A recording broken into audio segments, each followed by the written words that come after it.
আনমনে হেঁটে চলেছি রেল লাইনের উপর দিয়ে, আর দু চোখ বেয়ে অশ্রু ফোঁটা টপ টপ করে গাল বেয়ে নেমে চলছে। গন্তব্য রেল স্টেশনের দিকে।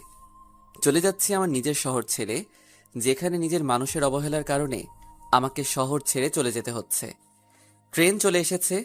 আমি চোখ মুছে ট্রেনে উঠে পড়লাম। এবার আমি আমার পরিচয়টা দিয়ে নেই। আমি মেহেদী হাসান, অনার্স দ্বিতীয় বর্ষে পড়ি। আমার মা বাবা থাকতেই আমি অনাথ। তাদের থেকে অনেক দূরে চলে যাব, যেন আমার মতো একজন কুলাঙ্গার ছেলে তাদের পরিচয় না দেই। ট্রেন থেকে নেমে পড়লাম। সাইনবোর্ডে তাকিয়ে দেখি এই জায়গার নাম চাঁদপুর। আমি কিছুক্ষণ স্টেশনে এক চেয়ারে বসে বসে মা বাবা আর ছোট ভাইটার কথা মনে পড়ছে। আর দু চোখ বেয়ে শুধু পানি পড়ছে। শুধু একটা মানুষের জন্য আমাকে আমার মা বাবা নিজের বাড়ি থেকে তাড়িয়ে দিলেন। তবে আমিও ভেবে নিয়েছি কোনো দিন নিজের শহরে যাব না, আর মা বাবাকে আমার এই চেহারা দেখাবো না। আর যে মানুষটার জন্য আমার আজ এই অবস্থা, তাকে আমি কোনোদিন ক্ষমা করব না। আজীবন ঘৃণা করে যাব। এখন একটা থাকার জায়গা করতে, তারপর কলেজে ভর্তি হতে হবে। কিন্তু কে সাহায্য করবে আমাকে? আমি তো কাউকে চিনি না এখানে। এবার স্টেশন থেকে বেরিয়ে শহরের দিকে যাচ্ছি। এভাবে হাঁটতে হাঁটতে কখন যে রাত হয়ে যায় মনে নাই। আমি রাস্তার ল্যাম্প পোস্টের নিচে দাঁড়িয়ে আছি, আর তখনই একটা মেয়ে দৌড়িয়ে এসে আমার পিছনে দাঁড়ালো। তারপর আমি সামনে তাকিয়ে দেখি দুইটা মাতাল লোক মেয়েটাকে তাড়া করেছিল। আমাকে দেখে লোক দুটো চলে গেল। এবার আমি মেয়েটির দিকে তাকালাম। ল্যাম্প পোস্টের আলোয় মেয়েটাকে অনেক সুন্দর লাগছে। আমি বললাম, আপনাকে কেন তাড়া করছিল ওই দুটো লোক? মেয়েটি কেঁদে কেঁদে বলল, আমি আমার এক বান্ধবীর বাসা থেকে আসছিলাম, আর তখনই এই মাতাল লোক দুটি পিছু নেয়, আর তারপরে আপনাদের সাথে দেখা। বুঝলাম। আর কোনো সমস্যা নেই, আপনি এখন যেতে পারেন। লোক দুইটা পালিয়ে গেছে। না, আমার খুব ভয় পাচ্ছে। আমি কোনো দিন রাতে এভাবে একা একা বের হইনি। খুব ভয় পাচ্ছি আমি। আপনি যদি কিছু মনে না করতেন তাহলে আমাকে একটু বাড়ি পর্যন্ত দিয়ে আসবেন। আমি কিছুক্ষণ ভেবে আসলেই মেয়েটি অনেক ভয় পেয়ে আছে, আর তাছাড়া একা একটা মেয়ে, তাই আর কিছু না ভেবে তার সাথে যেতে চাইলাম। আপনার নামটা কি জানতে পারি? মেহেদী হাসান। আপনার নাম কি? আমার নাম রিমি। আমি অনার্স প্রথম বর্ষে পড়ি। বাড়িতে বাবা আর ছোট একটা বোন আছে। আপনার? আমি অনার্স দ্বিতীয় বর্ষে পড়ি, আর আমি এতিম। আমার কেউ নেই। মিথ্যা বললাম, কারণ যারা আমাকে বিনা দোষে বাড়ি থেকে বের করে দিতে পারে, তাই তাদের পরিচয় না না দেওয়াই শ্রেয়। এবার মেয়েটির দিকে তাকিয়ে দেখি মেয়েটি আমার দিকে এক দৃষ্টিতে তাকিয়ে আছে। হয়তো আমার উপর মায়া হচ্ছে। হাঁটতে হাঁটতে রিমিদের বাসায় চলে আসলাম। রিমিরা বেশি বড়লোক না, আবার বেশি গরিব না। মোটামুটি এইরকম শহরে ভালোভাবে চলাফেরা যাবে।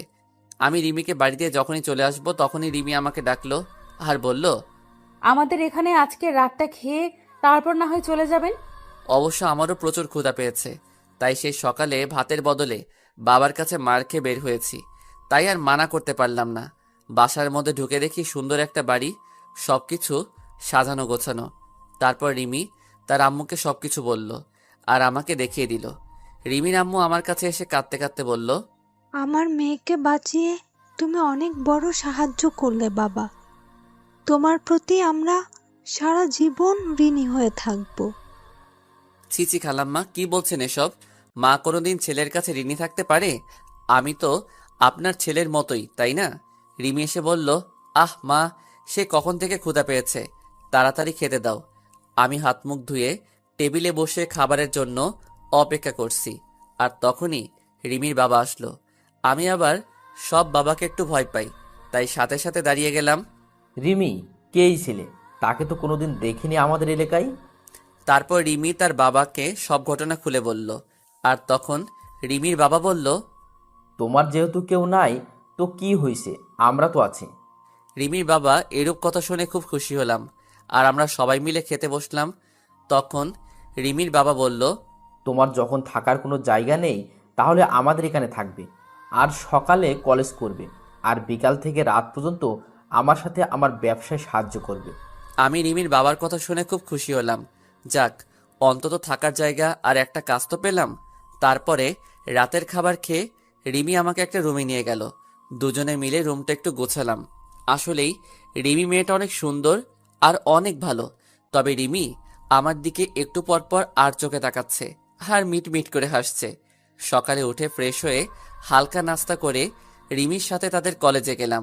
ভর্তির কাজ সব শেষ হলে 3টা ক্লাস করে বাইরে এসে দেখি রিমি আমার জন্য বাইরে দাঁড়িয়ে আছে। কেমন হলো আজকের ক্লাসগুলো? অনেক ভালো, আর কলেজটা অনেক সুন্দর, খুব ভালো লাগছে আমার। তারপর কলেজ থেকে এসে দুপুরের খাবার খেয়ে খালুজানের সাথে তাদের দোকানে গেলাম।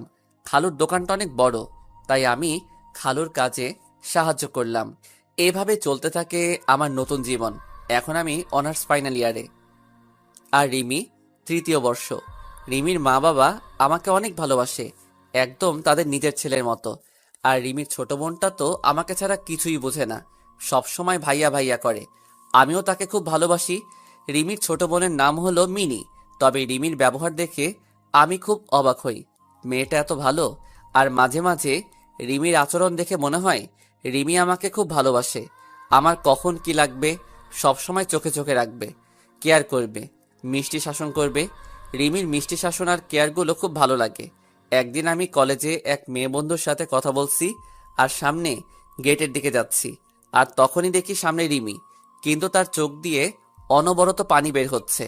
আমি আমার বন্ধুর কাছ থেকে বিদায় নিয়ে যেই রিমির কাছে যাব, তখনই ঠাস, রিমি আমাকে অনেক জোরে একটা থাপ্পড় মারলো। থাপ্পড় মেরে রিমি চলে গেল বাসায়, আর আমি মাথা নিচু করে দাঁড়িয়ে আছি। চোখ দিয়ে 2 ফোঁটা নোনা জল বেরিয়ে আসলো। আবার সেই পুরনো কথা মনে করে দিল।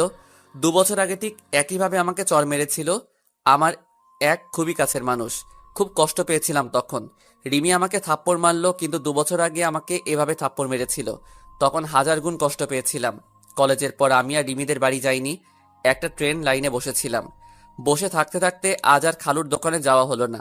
রিমি আমাকে থাপ্পড় মেরেছে, এই জন্য আমি কষ্ট পাইনি। রিমি আমাকে থাপ্পড় মেরে আমার পুরনো কথা মনে করিয়ে দিয়েছে, তাই খুব কষ্ট হচ্ছে। তাই বসে আছি আর সিগারেট খাচ্ছি। হঠাৎ করে ফোনটা বেজে উঠল। হাতে নিয়ে দেখি রিমি ফোন দিয়েছে। আমি রিসিভ না করে ফোনটা সাইলেন্ট করে রেখে দিলাম। আবার পুরনো কথা ভাবছি। ভাবতে ভাবতে রাত 10টা বেজে গেল। এবার ফোনটা হাতে নিয়ে দেখি খালুজানের 6বার কল দিয়েছেন। আবার ফোন এসেছে খালুর। আমি রিসিভ করলাম। খালু বলল, মেহেদি, তুমি কোথায়? কত টেনশন হচ্ছে, তুমি তাড়াতাড়ি বাসায় আসো। জি খালু, আসছি। কিছুক্ষণ হাঁটার পর বাড়ি চলে আসলাম। কলিং বেল চাপতেই খালা দরজা খুলে দিল। কোথায় ছিলে তুমি বাবা? সে কখন থেকে বসে আছি। যাও হাত মুখ ধুয়ে আসো। জি খালা, আসছি। তারপর ভিতরে ঢুকতেই মিনি, আমার পিচ্চি বোনটা দৌড়িয়ে এসে আমাকে জড়িয়ে ধরে কান্না করছে আর বলছে, ভাইয়া কোথায় ছিলে তুমি? জানো আমি কত কান্না করছি তোমার জন্য, আর আপু এখনো কান্না করছে তুমি আসোনি তাই। আর হবে না আমার পাগলি বোনটি, এবারের মতো ক্ষমা করে দাও আমাকে। কিন্তু রিমি কান্না করছে শুনে খুব খারাপ লাগছে। আমি এবার রিমির রুমের দিকে গেলাম আর রিমি বলে ডাক দিলাম। রিমি আমার দিকে যেই তাকালো আমি তো ভয় পেয়ে গেলাম। রিমির চোখ লাল ও ফুলে আছে, হয়তো কান্না করে এ অবস্থা হয়েছে। এবার রিমি দৌড়িয়ে এসে আমাকে জড়িয়ে ধরে জোরে জোরে কান্না করে দিল। আমি তো বেশ অবাক হলাম। কোথায় ছিলে তুমি? জানো আমি কত টেনশনে ছিলাম।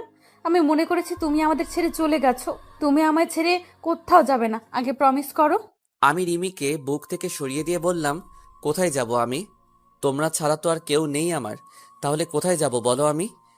হুম, মনে থাকে যেন। আর যেখানে যাবে আমাকে বলে যাবে। তাহলে আমাকে কলেজে ওইভাবে সবার সামনে থাপ্পড় মারলে কেন? তাহলে তুমি ওই মেয়েটার সাথে অমনভাবে হেসে কথা বলছিলে কেন? তুমি জানো কতটা কষ্ট হয়েছিল? কই হেসে কথা বলছি? আর ও তো আমার ক্লাসমেট, ওর সাথে তো কথা বলতেই পারি। আর ওর সাথে কথা বলেছি তো তোমার কি? আমার কি মানে? আমি তোমাকে ভালোবাসি। আমি নিজের জীবনের থেকেও তোমাকে ভালোবাসি। তোমার সরলতাকে আমি ভালোবেসে ফেলেছি।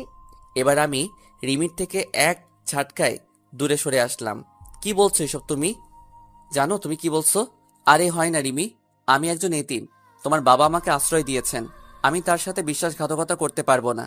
আর তাছাড়া তোমার বাবা জানতে পারলে আমাকে কোনোদিন ক্ষমা করবেন না। আমাকে তুমি ভুলে যাও। রিমি এবার জোরে জোরে কান্না করতে লাগলো আর বলল, আমি বাবাকে সব বুঝিয়ে বলবো। প্লিজ আমাকে ফিরিয়ে দিও না। প্লিজ রিমি, এমন পাগলামি করো না। আর সবাই বাড়িতে আছে, কেউ শুনে ফেলে দিলে আমায় সবাই ভুল বুঝবে রিমি। আমি আর কথা না বাড়িয়ে যেই রিমি রুম থেকে বাইরে আসবো, তখন দেখি রিমির মা দরজার পিছনে দাঁড়িয়ে আছে। হয়তো সব শুনে ফেলে দিছে। আমি রিমির মার দিকে তাকিয়ে দেখি রিমির মা কান্না করছে। হয়তো রিমির চোখে পানি। রিমির মা সহ্য করতে পারেনি। রিমির মার কাছে গিয়ে বললাম, খালাম্মা, রিমির কোনো দোষ নেই, সব দোষ আমার। ওকে কিছু বলবেন না। আর কাল সকালে আমি এই শহর ছেড়ে চলে যাব। শুধু আজকে রাতটুকু থাকতে দিন। খালাম্মা কিছু বলল না, শুধু চোখ দিয়ে পানি পড়ছে। আমি এই বলে নিজের রুমে চলে আসলাম আর রুমের দরজা বন্ধ করে দিলাম আর কান্না করতে লাগলাম। আবার সেই 2 বছর আগে পুরনো কথা মনে পড়ে গেল। সেদিনও ঠিক এইভাবে আমাকে একজন জড়িয়ে ধরেছিল আর এই কথাগুলো বলেছিল। তবে সেই কথাটা মিথ্যা কথা আর অভিনয়। হতে পারে এটাই আমার ন্যায্য পাওনা। পুরনো কথা ভাবতে ভাবতে আবার চোখ দিয়ে অনবরত পানি পড়ছে। এভাবেই সারা রাত কাটিয়ে দিলাম। আর এইদিকে রিমির মা রাতে ঘটে যাওয়া সব কাহিনী রিমির আব্বুকে বলল। রিমির আব্বু বলল, হুম, ছেলেটা বেশ ভালো, খুব সহজ সরল, যেটা বলি সেটাই শুনে, কোনোদিন কথার প্রতিখেলাপ করেনি। আর ছেলেটা ভালো শিক্ষিত, রিমির সাথে ভালো মানাবে। আর মিনিকে একেবারে ছোট বোনের মতো দেখে। তাই ভাবছি কাল সকালে মেহেদির সাথে কথা বলে রিমির সাথে বিয়ের কথাটা সেরে ফেলবো। পরের দিন খুব সকালে উঠে আমি আমার ব্যাগপত্র গুছিয়ে রিমির বাবার জন্য একটা চিঠি লিখে সেটা বিছানার উপর বাড়ি থেকে বেরিয়ে পড়লাম। আবার রেল স্টেশনের দিকে হাঁটতে থাকলাম। আবার কোনো অন্য শহরে চলে যেতে হবে এটা ভেবে খুব কান্না পাচ্ছে যে রিমি মেয়েটা খুব ভালোবাসে আমায়। আর পাগলি বোনটিকে খুব মিস করব। খালা খালুকে খুব মনে পড়বে। কিন্তু কিছু করার নেই। আমি ট্রেনের জন্য স্টেশনে বসে আছি। ট্রেন আসতে 1 ঘন্টা দেরি হবে। আর এদিকে রিমির মা ঘুম থেকে উঠে রিমির কাছে গিয়ে কাল রাতের কথা সব বলল রিমির কাছে। রিমি তা শুনে প্রায় পাগলের মতো হয়ে গেল খুশিতে, তার মাকে জড়িয়ে ধরল। এবার রিমি দৌড়িয়ে মেহেদি রুমে গেল। আর যখনই দরজায় নক করতে যাবে তখন দেখে দরজা খোলা রয়েছে। রিমি তখন রুমের ভিতর যেয়ে দেখে মেহেদি নেই আর মেহেদির জামা কাপড় ব্যাগ বইপত্র কিছু নেই। তখনই চোখ গেল বিছানার উপর। রিমি চিঠিটা হাতে নিয়ে পড়তে থাকলো। চিঠি পড়া শেষে রিমি চিৎকার দিয়ে আম্মু বলে ডাক দিয়ে বেহুশ হয়ে পড়ে গেল। সাথে মেহেদি রুমে গিয়ে দেখে রিমি বেহুশ হয়ে পড়ে আছে। রিমির মা সাথে সাথে রিমির খাটের উপর তুলল। রিমির বাবা রিমির হাতে একটা কাগজ দেখলো আর কাগজটা খুলে দেখে একটা চিঠি। রিমির বাবা চিঠি পড়তে লাগলো, শ্রদ্ধেয় খালুজান, প্রথমেই সালাম নিবেন। আশা করি আপনি এতক্ষণে সব জেনে গেছেন। এতে রিমির কোনো দোষ নেই খালুজান। তাই আমি এই শহর থেকে চলে যাচ্ছি। আর কোনোদিন হয়তো দেখা হবে না। তাই এই এতিম ছেলেটাকে ক্ষমা করে দিবেন আর নিজের শরীরের দিকে একটু খেয়াল রাখবেন। এতিম ছেলে। রিমির বাবা চিঠিটা পড়া মাত্র প্রথমে বাস স্ট্যান্ডে গেল খুঁজতে, কিন্তু পেল না। তারপর রেল স্টেশনের দিকে গেল আর তখন দেখলো মেহেদি একটা বেঞ্চের উপরে মাথা নিচু করে বসে আছে। রিমির বাবা মেহেদির কাছে গিয়ে মাথায় হাত বুলালো। আর তখনই মেহেদি উপরে তাকিয়ে দেখে খালুজান। খালু, আপনি এখানে? হুম, আমার ছেলেটাকে নিয়ে নিতে এসেছি। কিছুই তো বুঝলাম না। কাল রাতে রিমির মা সব বলেছে আমায়। আর তখন ভাবলাম আমার মেয়ের জন্য এর থেকে ভালো ছেলে কেউ নেই। তাই আমার মেয়ের জামাইকে নিতে এলাম। কিন্তু খালু, আমি একজন এতিম। আর চুপ, আর কোনোদিন নিজেকে এতিম বলবে না। আমরা কেউ না তোমার। তারপর আমি খালুকে জড়িয়ে ধরলাম। তারপর আমি আর খালু বাড়ি চলে আসলাম। এসে দেখি 2 মহারানী আমার উপর রাগ করে আমার সাথে কথা বলছে না। আমি প্রথমে মিনির কাছে গেলাম, তারপর আমার বোনটিকে কোলে তুলে নিলাম। আর যেই 2 গালে 2টা পাপ্পি দিয়েছি আর অমনি হেসে দিল। যাক বাবা, ছোটটার তো রাগ ভাঙাতে পারলাম, এখন বড়টাকে দেখতে হবে। আমি রিমির রুমে গেলাম, যে দেখি রিমির চোখ লাল হয়ে আছে। বুঝতে পারলাম খুব কান্না করছে।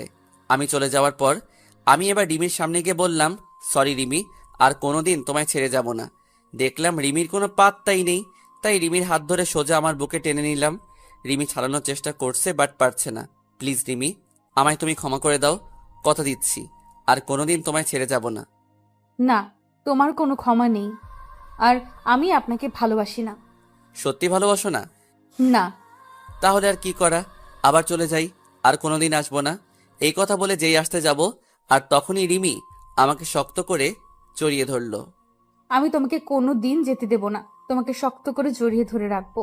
আমিও পাগলিটাকে শক্ত করে জড়িয়ে ধরলাম। হঠাৎ করে রিমির ছোট বোন মিনি চলে আসলো। কি ভাইয়া, বউকে পেয়ে কি নিজের বোনকেই ভুলে গেলে? আরে আমার পিচ্চি বুড়িটা, তোমাকে আমি ভুলে যেতে পারি? তুই আমার কলিজার ছোট পিচ্চি বোন। এই বলে মিনিকে কোলে তুলে নিলাম। আর সেই সময় 2 বোন আমার 2 গালে একটা করে পাপ্পি দিল। তারপরে দুজনকে জড়িয়ে ধরলাম। সবাই মিলে রাতে খাবার খাচ্ছি। তখন রিমির বাবা বলল, আগামী পরশুদিন তোমাদের বিয়ে, তোমাদের কোনো আপত্তি আছে? রিমি দেখলাম লজ্জায় মাথা নিচু করে বসে আছে।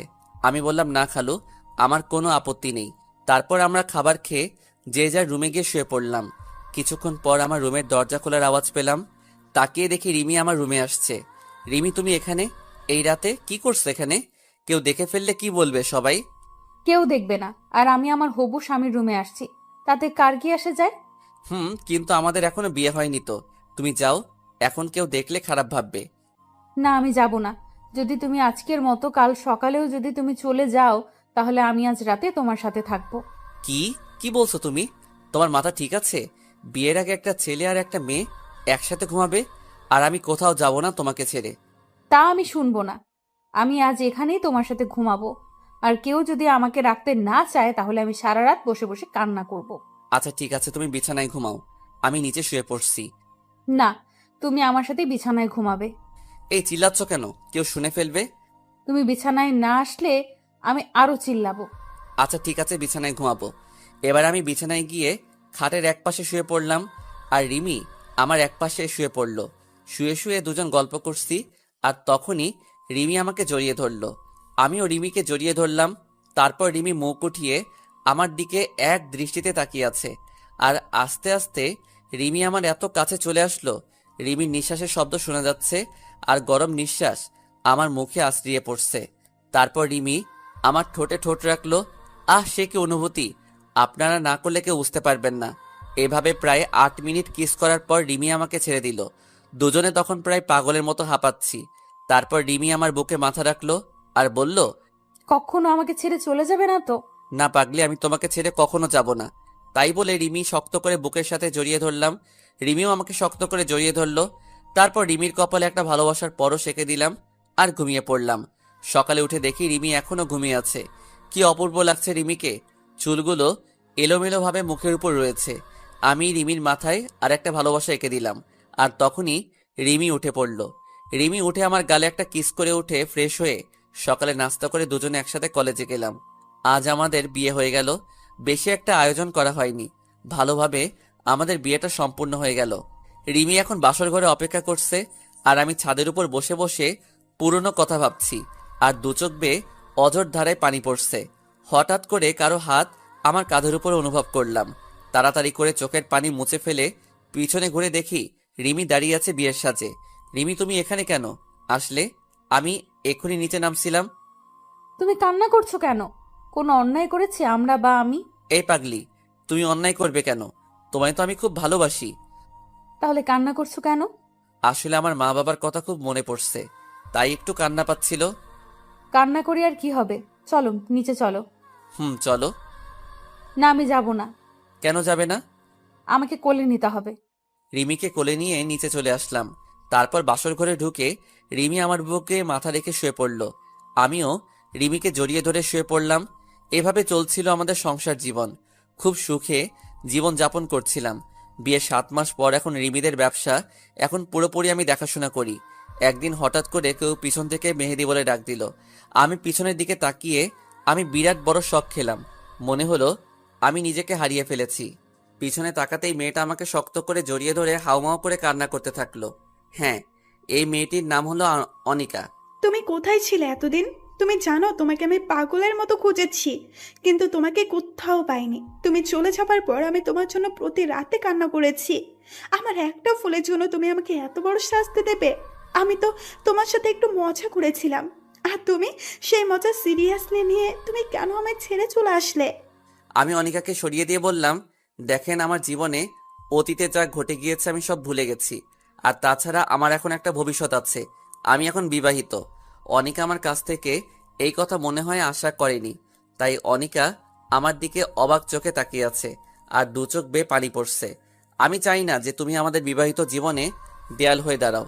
তোমার ওই দিনের ঘটনার পরে তোমাকে সবচেয়ে বেশি ঘৃণা হয়। তোমার কথা মনে পড়লে আমার প্রচণ্ড রকমের রাগ হয়। আর তোমার জন্য আমি আমার বাবা মা আমাকে ভুল বুঝলো, আমাকে বাড়ি থেকে তাড়িয়ে দিল। তাই তুমি আমার সামনে আসবে না। তোমাকে আমার একদম সহ্য হয় না। তাই তুমি না আসলে আমি বেশি খুশি হব। অনিকা কান্না করতে করতে চলে গেল। আমি হঠাৎ করে পিছনে তাকিয়ে দেখি রিমি দাঁড়িয়ে, আর রিমির চোখ দিয়ে টপ টপ করে পানি পড়ছে। হয়তো রিমি সব শুনে ফেলেছে। আমি রিমিকে দেখে কোনো অবাক হইনি, কারণ সত্য কথা কোনোদিন চাপা থাকে না। এবার আমি রিমির সামনে গেলাম। রিমি আমাকে শক্ত করে জড়িয়ে ধরে কান্না করতে থাকলো। আমিও রিমিকে শক্ত করে জড়িয়ে ধরলাম। কে ওই মেয়েটা তোমাকে জড়িয়ে ধরে ভালোবাসি বলল? আমার অতীত। তুমিই তো বলেছিলে তুমি এতিম, তোমার কেউ নেই। তাহলে আমার সাথে মিথ্যা বললে কেন? আমি তখন পরিস্থিতির শিকার ছিলাম, আর আমার মা বাবা ছোট ভাই সবাই আছে। রিমি এবার আবার শক্ত করে জড়িয়ে ধরে বলল, আমাকে ছেড়ে যাবে না তো কোনোদিন? কান্না করে বলল, না আমার পাগলি বউ, তোমাকে ছেড়ে কোথাও যাব না। তাহলে আমাকে বলতে হবে তোমার অতীতের কথা। ভালো, আপনার গল্পগুলো আমার কাছে অনেক ভালো লাগে। বলতে গেলে আপনার প্রেমে পড়ে গিয়েছি। কি বললেন? কার প্রেমে পড়েছেন আপনি? সরি, আপনাকে না, আপনার গল্পের প্রেমে পড়ে গিয়েছি। ও ধন্যবাদ, বাঁচালেন আমাকে। আমি তো ভয় পেয়ে গিয়েছিলাম। এদিকে বারবার আম্মু ডাকছে, কলেজে দেরি হয়ে যাবে। ভাই আম্মু ডাকছে, কলেজ যেতে হবে। তাই বলে আমি অফলাইন হয়ে গেলাম। আমি ঘুম থেকে উঠে হালকা নাস্তা করে কলেজে চলে আসলাম। আমি আমার রুমে যেই ঢুকতে যাব, তখনই একটা মেয়ের সাথে ধাক্কা লেগে মেয়েটি পড়ে গেল। আমি সরি বলে চলে আসলাম আমার সিটে। আমি একবার পিছনে তাকিয়ে দেখি মেয়েটা রাগী চেহারায় আমার দিকে তাকিয়ে রয়েছে। আমি এত কিছু না ভেবে ক্লাসে মনোযোগ দিলাম। এভাবে সব ক্লাস করে কলেজ থেকে বাড়ি আসছি। তখনই আমার পিছন থেকে কে যেন শার্টের কলার ধরে টেনে ধরলো। আমি পিছনে ঘুরতেই দেখি সকালে যে মেয়ের সাথে ধাক্কা লাগলো সেই মেয়েটি। ওই, সকালে আমাকে ওভাবে ধাক্কা দিয়ে ফেলে চলে গেলি, আবার আমাকে না তুলে চলে গেলি কেন? সরি বললাম তো তখন, তাহলে আবার কেন আমার কলার ধরলেন? ওই পিচ্ছি, তুই জানিস আমি কে? তোর সিনিয়র আমি, আর তুই আমাকে তুই করে বলে? দাঁড়া, তোর কি অবস্থা করি দেখ। আর যেন কোনোদিন তোরা আমার সামনে না দেখি। ওরা চলে গেল আর আমি ওখানে মাথা নিচু করে দাঁড়িয়ে থাকলাম। তবে মেয়েটি রাগলে খুব সুন্দর লাগে, একদম আমার স্বপ্নের রাজকুমারী। রাগলে আর তার ঠোঁট দুটো একদম লালা হয়ে যায়। আমি তো রাজকুমারীর প্রেমে পড়ে গেলাম। মনে হচ্ছে গাল দুইটা ধরে শুধু চুমু খাই। আমি চলে আসছি, তখন আমার এক বন্ধু বলল, কি রে, ওয়ানিকা থেকে মারলো কেন? তাহলে মেয়েটির নাম অনিকা? বাহ, নামের সাথে চেহারার কত মিল। কি রে, কি ভাবছিস? আর জানিস ওয়ানিকাকে? ওয়ানিকা হলো এই এলাকার নেতার মেয়ে, সেজন্য এত দেমাগোর। সব ছেলেরা ওকে ভয় পায়। কিন্তু আমি ভয় পাই না। দোস্ত, তুই আমাকে নিয়ে চিন্তা করিস না, দেখিস একদিন অনিকা আমার হবে। মানে কি বলতে চাস তুই? আমি তো কিছুই বুঝতে পারছি না। আমার অনিকাকে খুব ভালো লেগেছে। তার রাগী মাখা চেহারা যেন কোনো রাজকুমারী। অনিকা রাগলে তার গাল দইটা লাল হয়ে যায়। আনিকার বাবা জানলে কিন্তু তোকে ছাড়বে না। সে পরে দেখা যাবে। চল আগে দুইটা সিগারেট খেয়ে বাসায় চল। তারপর সিগারেট শেষ করে আমি বাসায় চলে আসলাম। এসে ফ্রেশ হয়ে একটু ফেসবুকে ঢুকলাম। দেখলাম সকালে সেই বৃষ্টি আইডি থেকে মেসেজ এসেছে। দেখলাম সে অনলাইনে আছে। আপনি কোন কলেজে পড়েন? KMH সরকারি কলেজ। আপনি কোন কলেজে পড়েন? আমিও তো ওই কলেজে পড়ি। কোন ইয়ারে পড়েন আপনি? অনার্স থার্ড ইয়ারে। আপনি কোন ইয়ার? আমি সেকেন্ড ইয়ার। তাহলে কাল 10টায় বড় আম গাছের নিচে আসবেন। আমি আপনাকে দেখব, যে এত সুন্দর গল্প লিখে, তাকে একটু দেখব। ঠিক আসবো, এখন বাই। পরের দিন আমি একটু দেরি করে কলেজে গেলাম, যে দেখি অনিকা সেই আম গাছের নিচে একা দাঁড়িয়ে আছে, আর মনে হয় কারোর জন্য অপেক্ষা করছে। তারপর আমাকে সেই মেয়েটি মেসেজ দিল, লেখক সাহেব কোথায় আপনি? আপনি কোথায় আছেন? আর আমি কলেজে চলে আসছি। আমি আম গাছের নিচে দাঁড়িয়ে আছি। আমি আবার গাছের নিচে তাকালাম, দেখি অনিকা ছাড়া আর কেউ নেই। এবার আমি মনে মনে একটু খুশি হলাম। তাও শিওর হওয়ার জন্য আমি আবার ওকে মেসেজ দিলাম, আপনি কি হলুদ ড্রেস পরে আছেন? তাহলে আপনি চলে আসেন, আমি আপনাকে দেখব। এবার আমি মনে মনে প্যান্ট ড্যান্স দিচ্ছি। আমি লুঙ্গি পরিনি, তাই প্যান্ট পরে একটু ড্যান্স দিলাম। তখন আমি ভাবলাম, ওকে এভাবে দেখা দেওয়া যাবে না, আমাকে সবার সামনে চড় মারা, তাই না? এবার দেখো আমি কি করি ম্যাডাম। আমি আপনার সাথে দেখা করতে পারবো না। কেন পারবেন না? আমি কি কোনো অপরাধ করেছি? আপনার অনেক দোষ আছে। কি অপরাধ বলেন? যদি সত্যি আমি কোনো অপরাধ করে থাকি, তাহলে সেইগুলো আমি সব শুধরিয়ে নিব। তুমি তোমার বাবার পাওয়ার কলেজে দেখাতে পারবে না, আর সবার সাথে ভালো ব্যবহার করতে হবে। আর গতকাল যাকে কলেজ শেষে চড় মারছো তাকে সরি বলতে হবে, আর তার ফ্রেন্ডশিপ করতে হবে। যদি এসব কথা মানতে পারো তাহলে আমার সাথে তুমি দেখা করতে পারবে। আমি রাজি, আমি সব করতে পারবো। তারপর আমি ক্লাসরুমে যাচ্ছি, তখন অনিকা আমার সামনে আসলো। কাল তোকে চর মারার জন্য সরি। আর আমরা কি ফ্রেন্ড হতে পারি? এবার আমি না করে দিলাম, অনিকাকে একটু ভোগাতে হবে। আমিও কম কিসের, আমাকে চড় মারা, তাই না? এবার দেখবে কত ধানে কত চাল। কেন করব না আমার সাথে বন্ধু? আরে আমি বললাম তো, কালকের জন্য সরি। আমি আপনার সাথে বন্ধুত্ব করব না। আপনি একটু ভালো না, সবসময় ছেলেদের সাথে খারাপ ব্যবহার করেন। যদি আবার আমার সাথে করেন। আমি বললাম তো সরি। আর কালকে আমার মাথা ঠিক ছিল না, একটু রাগ করে বাসা থেকে বের হয়েছিলাম, তাই তোকে ওই চটটা মারছিলাম। ও তাহলে অন্যের উপর রাগ আমার উপর ঝাড়লেন? আমি আসলেই সরি। আর কোনোদিন তোকে কেন আর কোনো ছেলেকে মারবো না। এবার তো আমার সাথে বন্ধুত্ব কর। ওকে বন্ধু করতে পারি, কিন্তু আমার একটা শর্ত আছে। কি সত্য বল। আমি যা বলবো তাই শুনতে হবে। আর এইসব ছেলেদের কাপড় পরা যাবে না। আর সবার সাথে ভালো আচরণ করতে হবে। ওই পিচ্ছি, তুই আমার হুকুম করার কে? আর আমি তোর কথা মানতে পারবো না। ওকে, তাহলে আমিও তোমার সাথে বন্ধুত্ব করতে পারবো না। আচ্ছা, তোর সত্ত্বে আমি রাজি। আচ্ছা, আমি এখন ক্লাসরুমে যাই। আর হ্যাঁ, আর একটা কথা, কলেজ শেষে আমার জন্য দাঁড়িয়ে থাকবা, একটা কাজ আছে। তাই বলে আমি ক্লাসরুমে চলে আসলাম। আসলে অনেকে জানে না যে ফেসবুকের মেহেদি হাসান আর আমি একই মানুষ। আসলে কোনোদিন পিক দেইনি তো, তাই চিনতে পারিনি। এসে দেখি স্যার এখনো ক্লাসে আসেনি, তাই একটু ফেসবুকে ঢুকলাম। ফেসবুকে ঢুকে দেখি অনিকা মেসেজ দিয়েছে আর অ্যাক্টিভও আছে। তুমি যা বলছো আমি তাই করেছি। আমি ওই ছেলেটার সাথে বন্ধুত্ব করেছি। এবার তো তুমি আমার সাথে দেখা করো। আমি বলেছি তো, আমার যখন সময় হবে তখন আমি নিজেই তোমার সাথে দেখা করব। তোমাকে যে কাজটুকু করতে দেওয়া হয়েছে সেইটুকু আগে করো। তাই বলে আমি অফলাইন হয়ে গেলাম আর ক্লাসে মনোযোগ দিলাম। ক্লাস শেষে আমি বাইরে এসে দেখি অনিকা একা একা সেই বড় আম গাছটার নিচে দাঁড়িয়ে আছে। আমি অনিকার কাছে গিয়ে বললাম, চলো আজ দুজন মিলে ঘুরতে যাব আর ভালো একটা রেস্টুরেন্টে দুপুরে খাবার খাবো। অনিকা আমার কথা শুনে সোজা আমার কলার ধরে বলল, কি বললি তুই? আমি তোর সাথে ঘুরতে যাব? তুই ভাবলি কি করে? ঘুরতে না গেলে বন্ধুত্ব আমি করব না তোমার সাথে। তারপর অনিকা কিছুক্ষণ ভেবে বলল, ওকে আমি রাজি। তারপর আমি আর অনিকা একটা রিকশায় উঠে চলে আসলাম একটা নদীর তীরে। রিকশায় আসার সময় অনিকা আমার সাথে একটা কথাও বলেনি। তারপর আমরা একটা নদীর তীরে চলে আসলাম। অনিকা নদীর তীরে দাঁড়িয়ে আছে আর অনিকার চুলগুলো বাতাসে এলোমেলো ভাবে উড়ে বেড়াচ্ছে। আর অনিকা সেই চুলগুলো কানের কাছে নিয়ে এসে বারবার চুল ঠিক করতে ব্যস্ত হয়ে পড়ছে। আহ, অনিকাকে কি সুন্দর লাগছে! মনে হচ্ছে আমি পিছন থেকে আলতো করে জড়িয়ে ধরে হাজারবার আমি তোমাকে ভালোবাসি বলতে ইচ্ছে করছে, কিন্তু ইচ্ছা থাকলে উপায় নেই। অনিকা বলল, ওই তোর নাম কি? আমার নাম মেহেদি হাসান।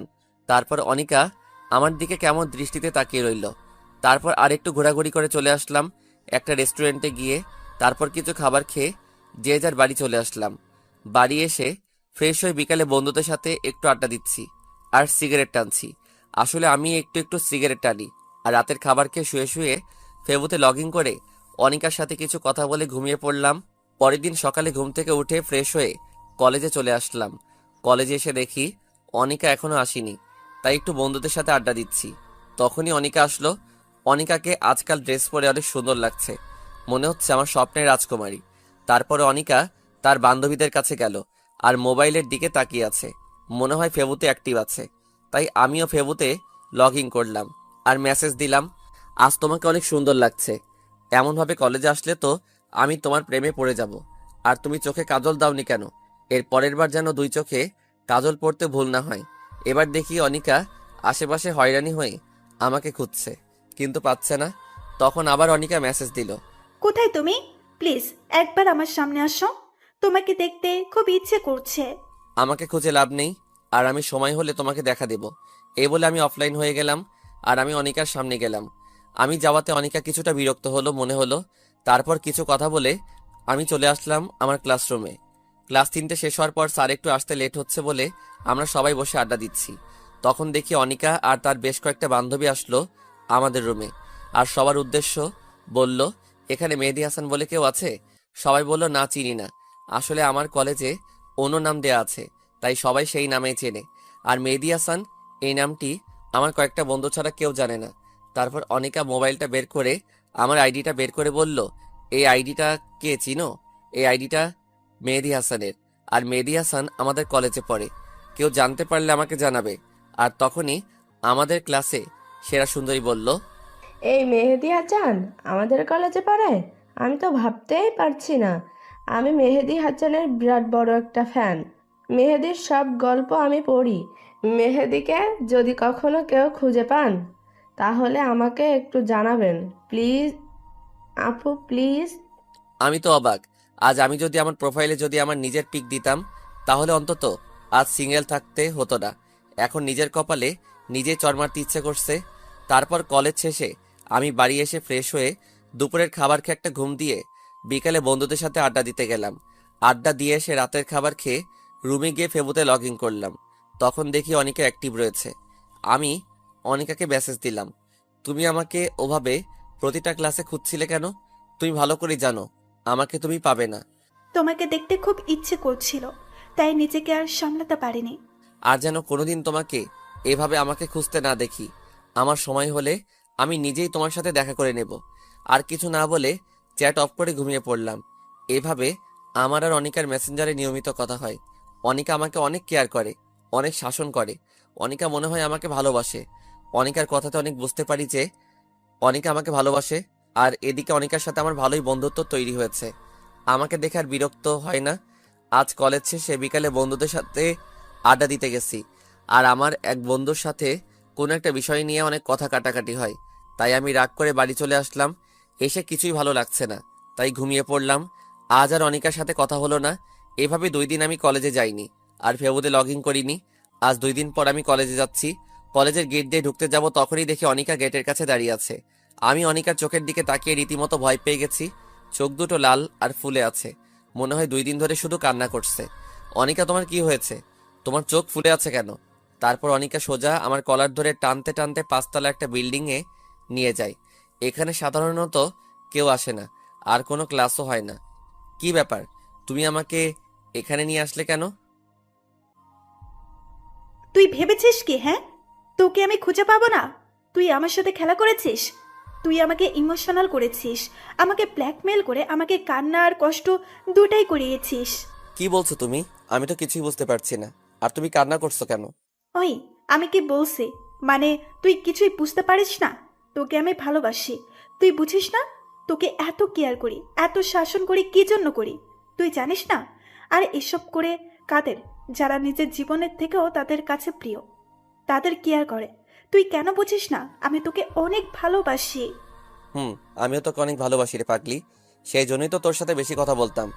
এবার অনিকা দৌড়িয়ে এসে আমাকে শক্ত করে জড়িয়ে ধরলো। আমিও আমার পাগড়িটাকে শক্ত করে জড়িয়ে ধরলাম। তুমি আমার সাথে কেন এমন করলে?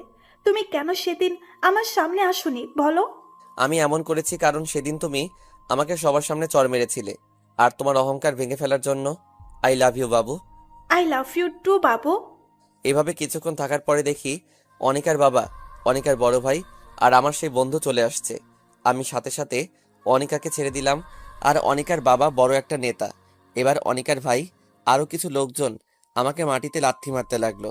আর অনিকার বাবা অনিকাকে টানতে টানতে নিয়ে গেল। আর এদিকে মার খাওয়ার জন্য আমার নাক মুখ দিয়ে অনেক রক্ত পড়তে লাগলো। তবু তারা একভাবে মেরেই যাচ্ছে। কখন যে বেহুশ হয়ে গিয়েছি মার খেতে খেতে। আমি বেহুশ হয়ে যাওয়ার পরেও মনে হয় আমাকে অনেক মেরেছে। তারপর আমার যখন জ্ঞান ফিরল, তখন আমি নিজেকে প্রিন্সিপালের অফিসে আবিষ্কার করলাম। আস্তে আস্তে যখন চোখ খুললাম, তখন সামনে দেখি অনিকা, অনিকার আব্বু আর তার বড় ভাই আছে। আর এদিকে দেখি আমার আব্বু আর আমার আম্মু রয়েছে। আম্মু আমাকে চোখ খুলতে দেখে একভাবে কান্না করেই যাচ্ছে। খুব কষ্ট হচ্ছে উঠতে, শরীরে খুব ব্যথা, কোনোভাবেই উঠতে পারছি না। তখন আমার মা আমাকে সাহায্য করতে আসছিল, তখন বাবা মা আটকিয়ে দিল। আব্বু মনে হয় আমার উপর অনেক রাগ করে আছেন। এবার আমি অনিকার দিকে তাকালাম, দেখি অনিকা চুপ করে মাথা নিচু করে দাঁড়িয়ে আছে, আর চোখ দুইটা লাল ও ফুলে আছে। এবার অনিকার বাবা বলা শুরু করলো, দেখুন প্রিন্সিপাল সাহেব, আমি আপনাকে অনেক সম্মান করি, সেহেতু আপনার উপর কোনো কথা বলবো না আমি। এই ছেলে আমার মেয়েকে গত 6 মাস ডিস্টার্ব করছে আর বারবার প্রেমের প্রস্তাব দিয়েছে। আমার মেয়ে যখন তার কথায় রাজি হয়নি, তখন সে আমার মেয়েকে একা ডেকে নিয়ে গিয়ে ধস্তাধস্তি করার চেষ্টা করে। এখন আপনি যা মনে করেন তাই বিচার করুন। চাইলে আমার মেয়ে আনিকাকে প্রশ্ন করতে পারেন। আমার কথা বলার কোনো শক্তি নেই, খুব পানি তৃষ্ণা পেয়েছে, গলা একদম শুকিয়ে গেছে, কোনো কথা বলতে পারলাম না। এবার আমাদের প্রিন্সিপাল অনিকাকে প্রশ্ন করলো, অনিকা মামুনি, তোমার বাবা যা বলল সব কি সত্যি কথা? মাথা নিচু করে চুপ করে আছে। তুমি ভয় পাচ্ছ মামুনি? এখানে ভয় পাওয়ার কি আছে? তুমি নির্ভয়ে বলো মামুনি, কেউ তোমাকে কিছু বলবে না। আমি নিশ্চিত ছিলাম যে অনিকা আমাকে ভালোবাসে, সে মিথ্যা বলবে না। কিন্তু অনিকা আমার ভালোবাসাকে অপমান করলো, আমার বিশ্বাসকে মাটি চাপা দিল, আমাকে মিথ্যা অপবাদে ফাঁসিয়ে দিল, যা আমি কোনোদিন অনিকার কাছ থেকে আশা করিনি।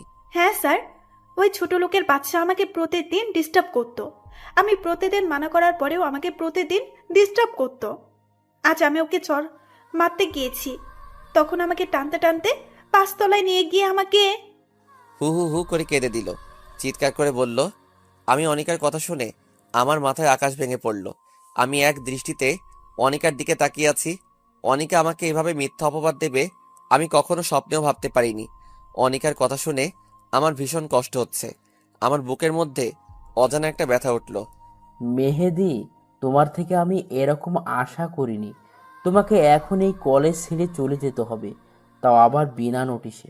আমি স্যারের কথা খুব বেশি একটা কষ্ট পাইনি, যতটুকু কষ্ট অনিকার আচরণে পেয়েছি। আমার বাবা মা কোনো কথা বলেনি, মাথা নিচু করে দাঁড়িয়ে আছে, আর আমার মা কান্না করেই যাচ্ছে। বাবা মা আমাকে রেখে তারা বাড়ি চলে আসলো, আর অনিকাকে তার বাবা আর ভাই নিয়ে গেল। অনিকা আমার দিকে অবাক দৃষ্টিতে তাকিয়ে আছে, কিন্তু তার এইভাবে তাকানো দেখে অনিকার প্রতি আমার প্রচণ্ড ঘৃণা হতে লাগলো। হ্যাঁ, এই মেয়েকে আমি সবচেয়ে বেশি ঘৃণা করি। সে আমাকে এভাবে ঠকাতে পারলো, কিভাবে পারলো এই কাজটা অনিকা? আমি আবার কান্না শুরু করে দিলাম। তখন আমার বেস্ট ফ্রেন্ড এসে আমাকে ধরে উঠালো, কিন্তু আমার উঠার শক্তিটুকু নেই, প্রচন্ড কষ্ট হচ্ছে উঠতে। তারপর রাজু আর আমার আর একটা বন্ধু আমার বাড়ি নিয়ে এলো। বাড়ি আসতেই বাবার হুঙ্কার শুনতে পেলাম। এই জানোয়ারটাকে কেন নিয়ে এসেছিস? এই হারামের বাচ্চাটার কোনো জায়গা নেই আমার বাড়িতে। আজ তোর জন্য আমার মান সম্মান শেষ করে দিয়েছিস। তোর জন্য এই প্রথম আমার মাথা নিচু হয়েছে। তোকে আমার ছেলে হিসেবে পরিচয় দিতে ঘৃণা হচ্ছে। তোর এই বাড়ি কোনো জায়গা নেই, তুই বেরিয়ে যা আমার বাড়ি থেকে। আজ থেকে আমার কোনো ছেলে নেই, তুই বেরিয়ে যা আমার বাড়ি থেকে। মা কয়েকবার বাবাকে বোঝানোর চেষ্টা করছে, কিন্তু লাভ হলো না। আমার মাকে শেষবারের মতো কথা বলতে দিল না। আমি কান্না করতে করতে চলে আসলাম বন্ধুদের সাথে বন্ধুর বাড়ি। আমি যদি সুস্থ থাকতাম তাহলে আমার বাবাও মনে হয় মারতো, কিন্তু আমার এই অবস্থা দেখে হয়তো আমাকে আর মারিনি। আজ থেকে আমি এতিম হয়ে গেলাম, কেউ নেই আমার এই পৃথিবীতে। সবাই আমাকে ভুল বুঝে অবহেলা করলো। সবকিছু মেনে নেওয়া যায়, কিন্তু আপনজনের অবহেলা মেনে নেওয়া যায় না। প্রচন্ড কষ্ট হচ্ছে আমার, এক পা হাঁটার শক্তি নেই আমার। সব বন্ধুরা আমাকে সাহায্য করে। আমার বন্ধু রাজু তার বাসায় নিয়ে আসলো। রাজু সব জানতো আমার আর অনিকার ব্যাপারে। আমি কিছুদিন রাজুদের বাসায় থেকে সুস্থ হয়ে নিলাম। আমার প্রতি রাতে প্রচন্ড কান্না পেত, সেই কান্না দেখার মতো কেউ নেই। অনিকার প্রতি আমার প্রচন্ড ঘৃণা জন্মেছে, আর আমার বাবার প্রতি খুব অভিমান সৃষ্টি হলো। আজ 15 দিন পর একটু সুস্থ হলাম, তাই আমি আমার বন্ধু রাজুর সাথে কলেজে গেলাম টিসি নিয়ে আসতে। আমি আস্তে আস্তে গেট দিয়ে ঢুকলাম। সবাই কেমন করে যেন আমার দিকে তাকিয়ে আছে। একটু সামনে যেতে দেখি অনিকা আমার সামনে দাঁড়িয়ে আছে। আমার তখন রাগটা চরমে উঠে গেল। আমি রাগটাকে কন্ট্রোল করে পাশ কাটিয়ে চলে আসতে যাব, তখনই অনিকা আমার পিছনে থেকে জড়িয়ে ধরল। এক ঝাটকে অনিকাকে সরিয়ে দিলাম। মেহেদি, আমার কথাটা শোনো প্লিজ। সেখানে আমার কোনো চুপ, আর একটা কথা বলবে না। তোমায় নিজের থেকেও বেশি ভালোবাসতাম। সেদিন তোমার বলা কথাগুলো শুনে আমি প্রায় মৃত হয়ে গেছি। তোমার জন্য আমার মা বাবা আমাকে ভুল বুঝে বাসা থেকে বের করে দিয়েছে। তোমার জন্য আমার বাবা মার সম্মান নষ্ট হয়েছে। কি চাও তুমি বলো? এই ছোট লোকের বাচ্চাটার মৃত্যু চাও তুমি? ওকে, মরে যাব আমি, তার আগে তুমি তোমার এই চেহারা আমাকে আর দেখাবে না। আর তোমাকে আগে আমি নিজের থেকে ভালোবাসতাম, আর এখন আমি পৃথিবীর সব থেকে বেশি ঘৃণা করি তোমাকে।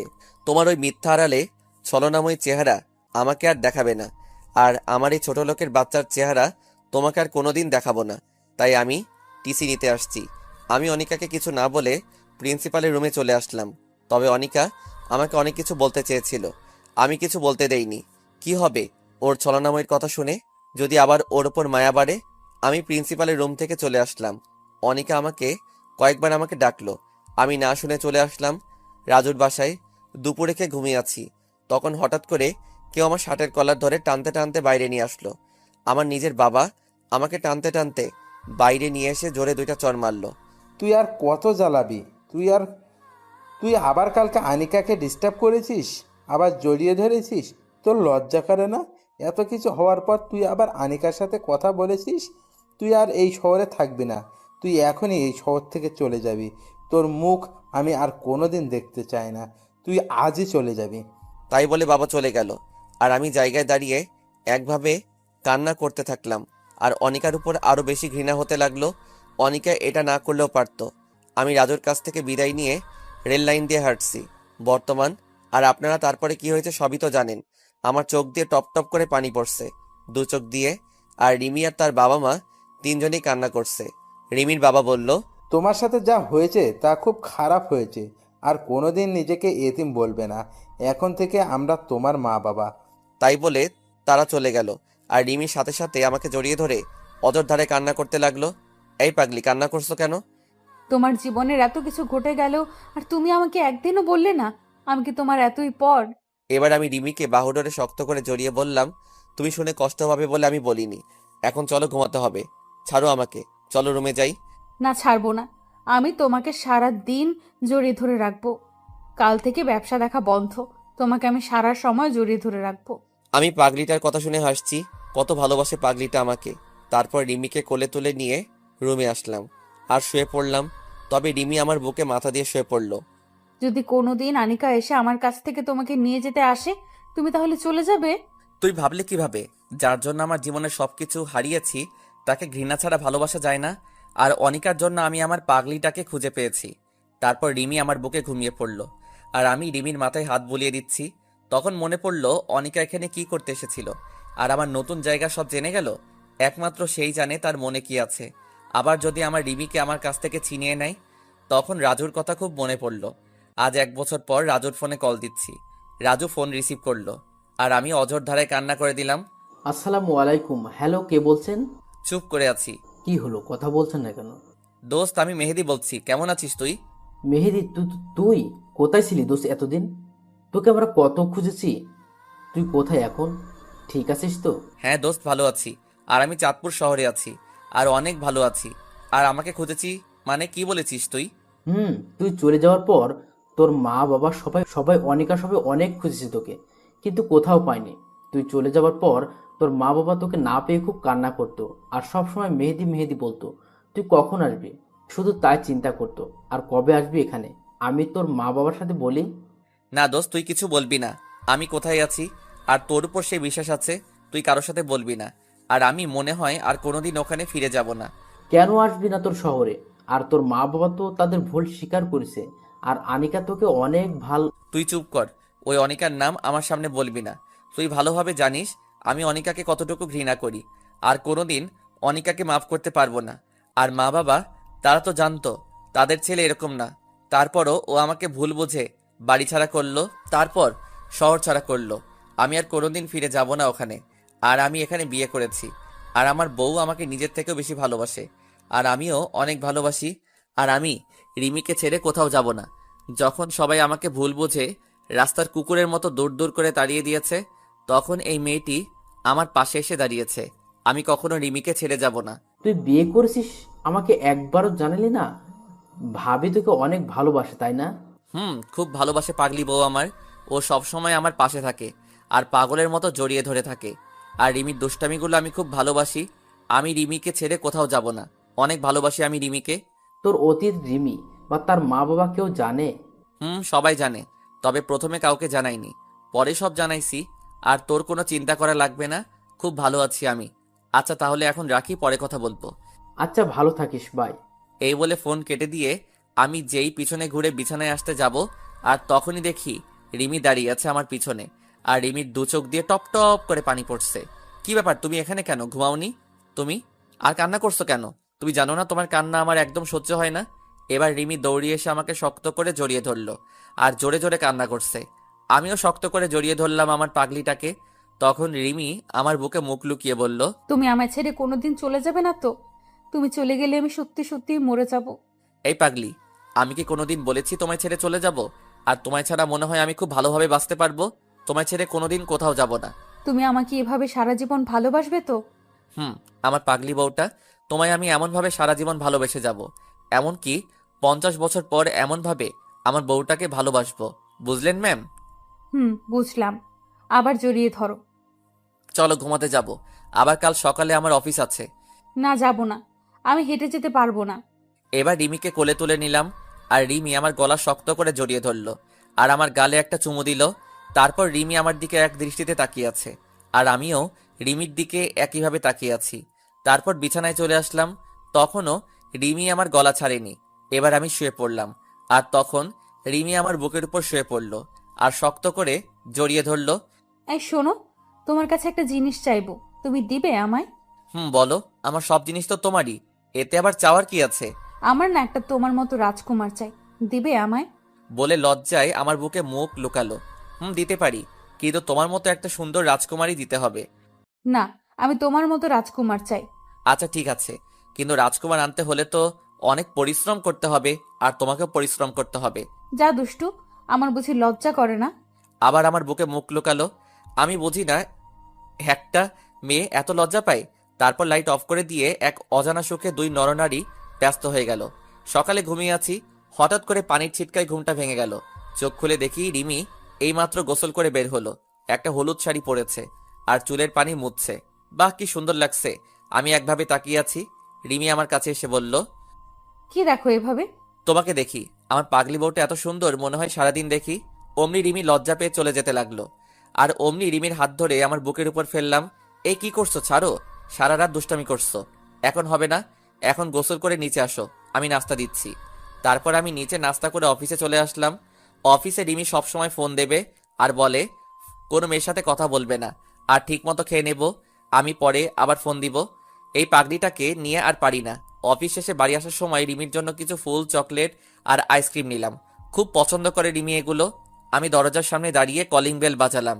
রিমি দরজা খুলে দিল, আর আমার হাতে ফুল, চকলেট, আইসক্রিম দেখে বাচ্চাদের মতো লাফাতে লাফাতে প্যাকেট আমার হাত থেকে নিয়ে আমার গালে একটা চুমু খেলো। তারপর দুজনে রুমে চলে আসলাম। আমি ফ্রেশ হতে গেলাম। ফ্রেশ হয়ে এসে দেখি রিমি চকলেট খাচ্ছে। অনেক সুন্দর লাগছে রিমিকে। আমি রিমির পাশে বসলাম। রিমি, তুমি জানো না স্বামীকে রেখে একা একা খাওয়া ঠিক না। তুমি জানো না আমি দুইটা জিনিস কোনো দিন ভাগ দেব না। এক হলো চকলেট আর আইসক্রিম, আর দুই হলো আমার প্রাণের স্বামী। আচ্ছা, ভাগ দিও না, এখন আমাকে দাও, আমি খাবো। না, দেব না, সব একলা খাবো আমি। ওকে, তুমি সব খাও, আমি খাবো না। তাই বলে মিথ্যা রাগ দেখিয়ে বেলকনিতে চলে আসলাম আর বাইরের দিকে তাকিয়ে থাকলাম। আমি জানি রিমি এখনই কান্না করে আমাকে জড়িয়ে ধরবে, আর তখনই রিমি আমার পিছন থেকে জড়িয়ে ধরলো। আমি একটু রাগ দেখিয়ে রিমিকে সরিয়ে দিলাম। রিমি এবার কান্না করে দিল, আর রিমি আমার সামনে থেকে জড়িয়ে ধরলো আর কান্না করছে।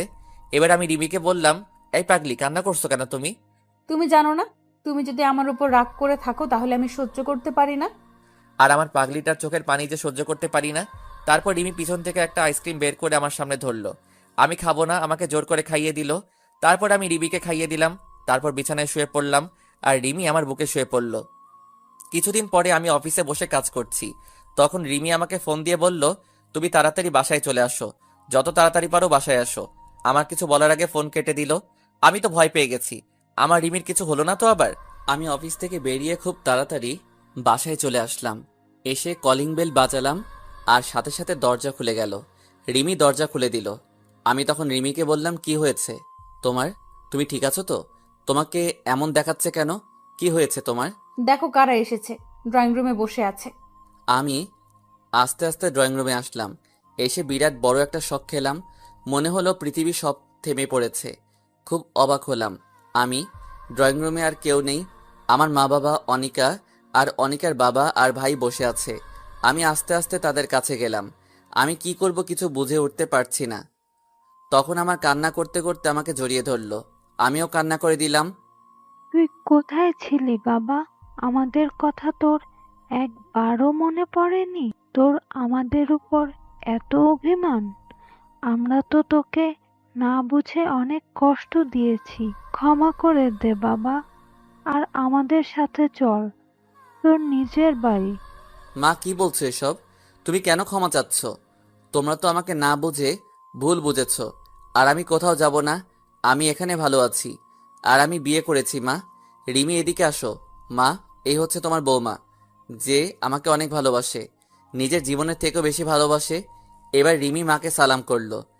বাহ, আমার মেয়েটা যে অনেক সুন্দর। তাই বলে রিমির কপালে একটা চুমুকে জড়িয়ে ধরলো। এবার আমি অনিকার দিকে তাকালাম। অনিকা মাথা নিচু করে বসে আছে আর ফুপিয়ে কান্না করছে। মেহেদি, আমাকে ক্ষমা করে দে বাবা, তখন মাথা ঠিক ছিল না। আমি তোকে না বুঝে অনেক কষ্ট দিয়েছি। আমার ভুলের জন্য তোর বাড়ি এমনকি শহর ছাড়তে হয়েছে। ছি বাবা, তুমি কেন ক্ষমা চাইছো? আর তোমার তো কোনো দোষ নেই, সব দোষ আমার। আমি যদি কলেজে ওরকম না করতাম তাহলে তোমার সম্মানহানি হতো না, আর আমারও শহর ছাড়তে হতো না। এবার রিমি বাবাকে সালাম করলো, আর বাবা রিমির মাথায় হাত বুলিয়ে দিল। এবার অনিকা আসলো আমার কাছে। চেহারা আগের মতো আর নেই, অনেক শুকিয়ে গেছে, চোখের নিচে কালি পড়ে গেছে। মেহেদি, আমাকে মাফ করে দাও। মা, আমি কোনো বিশ্বাসঘাতকের সাথে কথা বলতে চাই না, প্লিজ ওকে আমার সামনে থেকে চলে যেতে বলো। আর আমি এখন ফ্রেশ হব। তাই বলে আমি আমার রুমে চলে আসলাম। আমি বিছানায় বসে আছি, আর তখন অনিকা আমার রুমে আসলো। আর তখনই আমার ভীষণ রাগ হলো। আমি মুখে বিরক্তির ছাপ নিয়ে চলে আসতে যাব, আর তখনই অনিকা আমার হাত ধরে থামিয়ে দিল। আমি অনিকার দিকে ঘুরতে অনিকা আমার পা ধরে ফেললো, আর বলতে লাগলো, মেহেদি, আমাকে মাফ করে দাও প্লিজ। আমি সেদিন তোমাকে বাঁচাতে গিয়ে আমি সেদিন সবার সামনে মিথ্যে বলছি। আমার বাবা আমাকে বলেছিল আমি যদি ওই কথা না বলতাম তাহলে তোমাকে আমার ভাইয়া তোমাকে মেরে ফেলতো। তাই আমি সেদিন মিথ্যে বলছি। আর তুমি চলে আসার পর আমি তোমায় অনেক খুঁজেছি। তোমার জন্য প্রতি রাতে আমি কান্না করেছি। তোমার কথা ভেবে আমি ঠিক মতো ঘুমাতে পারিনি। তুমি চলে যাওয়াতে আমি একেবারে কলেজ যাওয়া বাদ দিয়ে দিছি। যেখানে তুমি নেই সেখানে আমি কিভাবে থাকি বলো? আমি তোমাকে ক্ষমা করতে পারবো না। তোমাকে আমি ঘৃণা করি। তোমার সাথেও কথা বলতে আমার ঘৃণা হচ্ছে। আমি তোমার চেহারাও দেখতে চাই না। আর তুমি কোনোদিন আমার সামনে আসবে না। আর আমার আর রিমির মধ্যে যেন না দেখি। আমি কোনো বিশ্বাসঘাতকের জন্য আমি রিমিকে হারাতে চাই না। আমি যতটুকু রিমিকে ভালোবাসি তার থেকে 1000 গুণ বেশি তোমাকে ঘৃণা করি। আমি তাই বলে চলে আসতে যাব, তখন দেখি রিমি দরজার কাছে দাঁড়িয়ে সব শুনছে আর ফুপিয়ে কান্না করছে। আমি রিমির কাছে যাওয়া মাত্র রিমি বলল, আমি একটা কথা বলবো, রাখবে আমার কথা? বলো কি কথা? আমি কি কোনোদিন তোমার কথা অমান্য করেছি? আনিকা আপু তোমাকে খুব ভালোবাসে। তুমি আনিকা আপুকে বিয়ে করে নাও, আমি কিচ্ছু মনে করব না। আর আমি দূরে কোথাও হারিয়ে যাব। আমি রিমিকে জোরে একটা চড় মারলাম। তুমি ভাবলে কি করে আমি তোমাকে রেখে আমি এই বিশ্বাসঘাতককে বিয়ে করব? আর তুমি কিভাবে এই কথাটা বললে? তুমি জানো না আমি তোমায় কতটা ভালোবাসি। আর আমায় ছাড়া তুমি থাকতে পারবে? আমার বুকে মাথা না দিয়ে ঘুমালে তোমার ঘুম আসবে? আর তোমায় ছাড়া আমি কোনোদিন ভালো থাকবো না। তোমায় আমি পাগলের মতো ভালোবাসি। কান্না করে জড়িয়ে ধরলাম। তারপর রিমিও আমাকে শক্ত করে জড়িয়ে ধরলো। আমিও তোমাকে অনেক ভালোবাসি। তোমায় ছাড়া আমি বাঁচতে পারবো না। তোমায় ছাড়া আমি ঘুমাতে পারবো না। আমাকে ছেড়ে চলে যেও না। তুমি চলে গেলে আমি আর বেঁচে থেকে কি হবে বলো? না পাগলি বউ আমার, তোমায় ছেড়ে কোনোদিন যাব না। অনিকা সব দেখছিল, আমার আর রিমির ভালোবাসা। তারপর অনিকা কান্না করতে করতে বাইরে চলে গেল। তারপর আমি আর রিমি ড্রয়িং রুমে আসলাম। আমি আসার সাথে সাথে অনিকার ভাই আমার দিকে এগিয়ে আসলো। মেহেদি, উপরে কি হলো জানি না, কিন্তু আনিকা কান্না করতে করতে চলে গেল। আগে যা হয়েছে সব ভুলে যাও, আর আমাদের সবাইকে ক্ষমা করে দাও। সেদিন তোমার একটা বন্ধু আছে, তার কথা শুনে আমরা তোমাকে ভুল বুঝেছি। প্লিজ তুমি আনিকাকে মাফ করে দাও, আর আমাদের সাথে চলো। আমি কোনোদিন আপনাকে বা আপনাদের কাউকে ক্ষমা করব না। আপনাদের জন্য আমার বাবার সম্মানহানি হয়েছে। আপনাদের জন্য আমি নিজের বাড়ি, এমনকি নিজের শহর ছাড়তে হয়েছে। তুমি চলে যাবার পর আনিকা সব সময় কান্না করতো। কলেজ যাওয়া বন্ধ করে দিছে, এমনকি ঠিকমতো খায় না, সব সময় নিজেকে একটা রুমে বন্দি রাখে। প্লিজ, আমি আর কাউকে বিশ্বাস করতে পারবো না। আর এই যে আমার বউ, সে আমাকে অনেক ভালোবাসে। আপনার বোনের মতো বিশ্বাসঘাতক না। আমি যখন এই শহরে নতুন এসেছি তখন না ছিল থাকার জায়গা, আর না ছিল খাওয়ার মতো টাকা। তখন এই রিমি আমাকে আশ্রয় দিয়ে পড়াশোনা করিয়ে আমি এখন চাকরি করি, আর আমি রিমিকে বিয়ে করি। তাই আপনারা আর কোনোদিন এই বাড়িতে আসবেন না। চলে যান এক্ষুনি। এরপর তারা সবাই চলে গেল। এবার আমি আমার মা বাবার কাছে গেলাম। মা বাবা, তোমরা যেখানে থাকো, কতদিন তোমাদের সাথে দেখা হয়নি, কতদিন একসাথে খাবার খাইনি। মা বাবা আর জোর করলো না, সবাই একসাথে অনেক গল্প করলাম। মা তো রিমিকে পেয়ে মনে হচ্ছে নিজের হারানো মেয়েকে ফিরে পেয়েছে। তারপর সবাই একসাথে রাতের খাবার খেয়ে মা বাবার বিছানায় পেতে দিল অন্য রুমে। তারপর যে যার রুমে গিয়ে শুয়ে পড়লাম। প্রতিদিনের মতো রিমি আমার বুকে মাথা দিয়ে শুয়ে আছে, কিন্তু কোনো কথা বলছে না। চুপচাপ শক্ত করে জড়িয়ে ধরে শুয়ে আছে। আমার কেমন খটকা লাগলো। এই রিমি, তুমি কথা বলছো না কেন? কি হয়েছে তোমার? এবার রিমির দিকে তাকিয়ে দেখি রিমি কান্না করছে। এই পাগলি, কান্না করছো কেন তুমি? কি হয়েছে তোমার? খুব ভয় হচ্ছে আমার। কেন ভয় পাচ্ছ? আমি তো আছি তোমার সাথে। ওরা যদি তোমাকে নিয়ে চলে যায় তাহলে আমি কি নিয়ে বাঁচবো? তখন কি হবে আমার? খুব ভয় হচ্ছে। তোমাকে যদি তারা নিয়ে যায় তাহলে আমি সত্যি বলছি আমি সেদিনই মরে যাব। চুপ পাগলি, আমার এ কথা বলে না। আমি কোথাও যাব না, আর আমি তোমায় ছাড়া আমিও বেঁচে থাকতে পারবো না। তারপর রিমির কপালে একটা ভালোবাসার পরশ এঁকে দিলাম, আর রিমি আমাকে শক্ত করে জড়িয়ে ধরে শুয়ে পড়ল। হঠাৎ কারো কান্নার শব্দে কারণে ঘুম ভেঙে গেল। আমি তাড়াতাড়ি উঠে দেখি রিমি আমার পাশে বসে কান্না করছে। কি হয়েছে, তুমি আবার কান্না করছো কেন? তুমি আমাকে আর আগের মতো ভালোবাসো না। আমাকে আর ভালো লাগে না, তাই না? কি বলছো এসব? আমি তো কিছুই বুঝতে পারছি না। আর তোমাকে ভালোবাসবো না তো কাকে ভালোবাসবো? হুম, সব জানি। তুমি যদি আমাকে আগের মতো ভালোবাসতে তাহলে সকালে উঠে দেখি আমি বালিশে শুয়ে আছি কেন? এর আগে তো সব সময় আমাকে তোমার বুকে রাখতে, আর আজকে আমাকে তোমার বুকে না রেখে আমাকে বালিশে ঘুমাতে দিলে।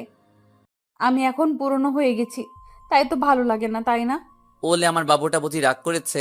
আমি খেয়াল করিনি তো, আমি ঘুমিয়েছিলাম তাই টের পাইনি।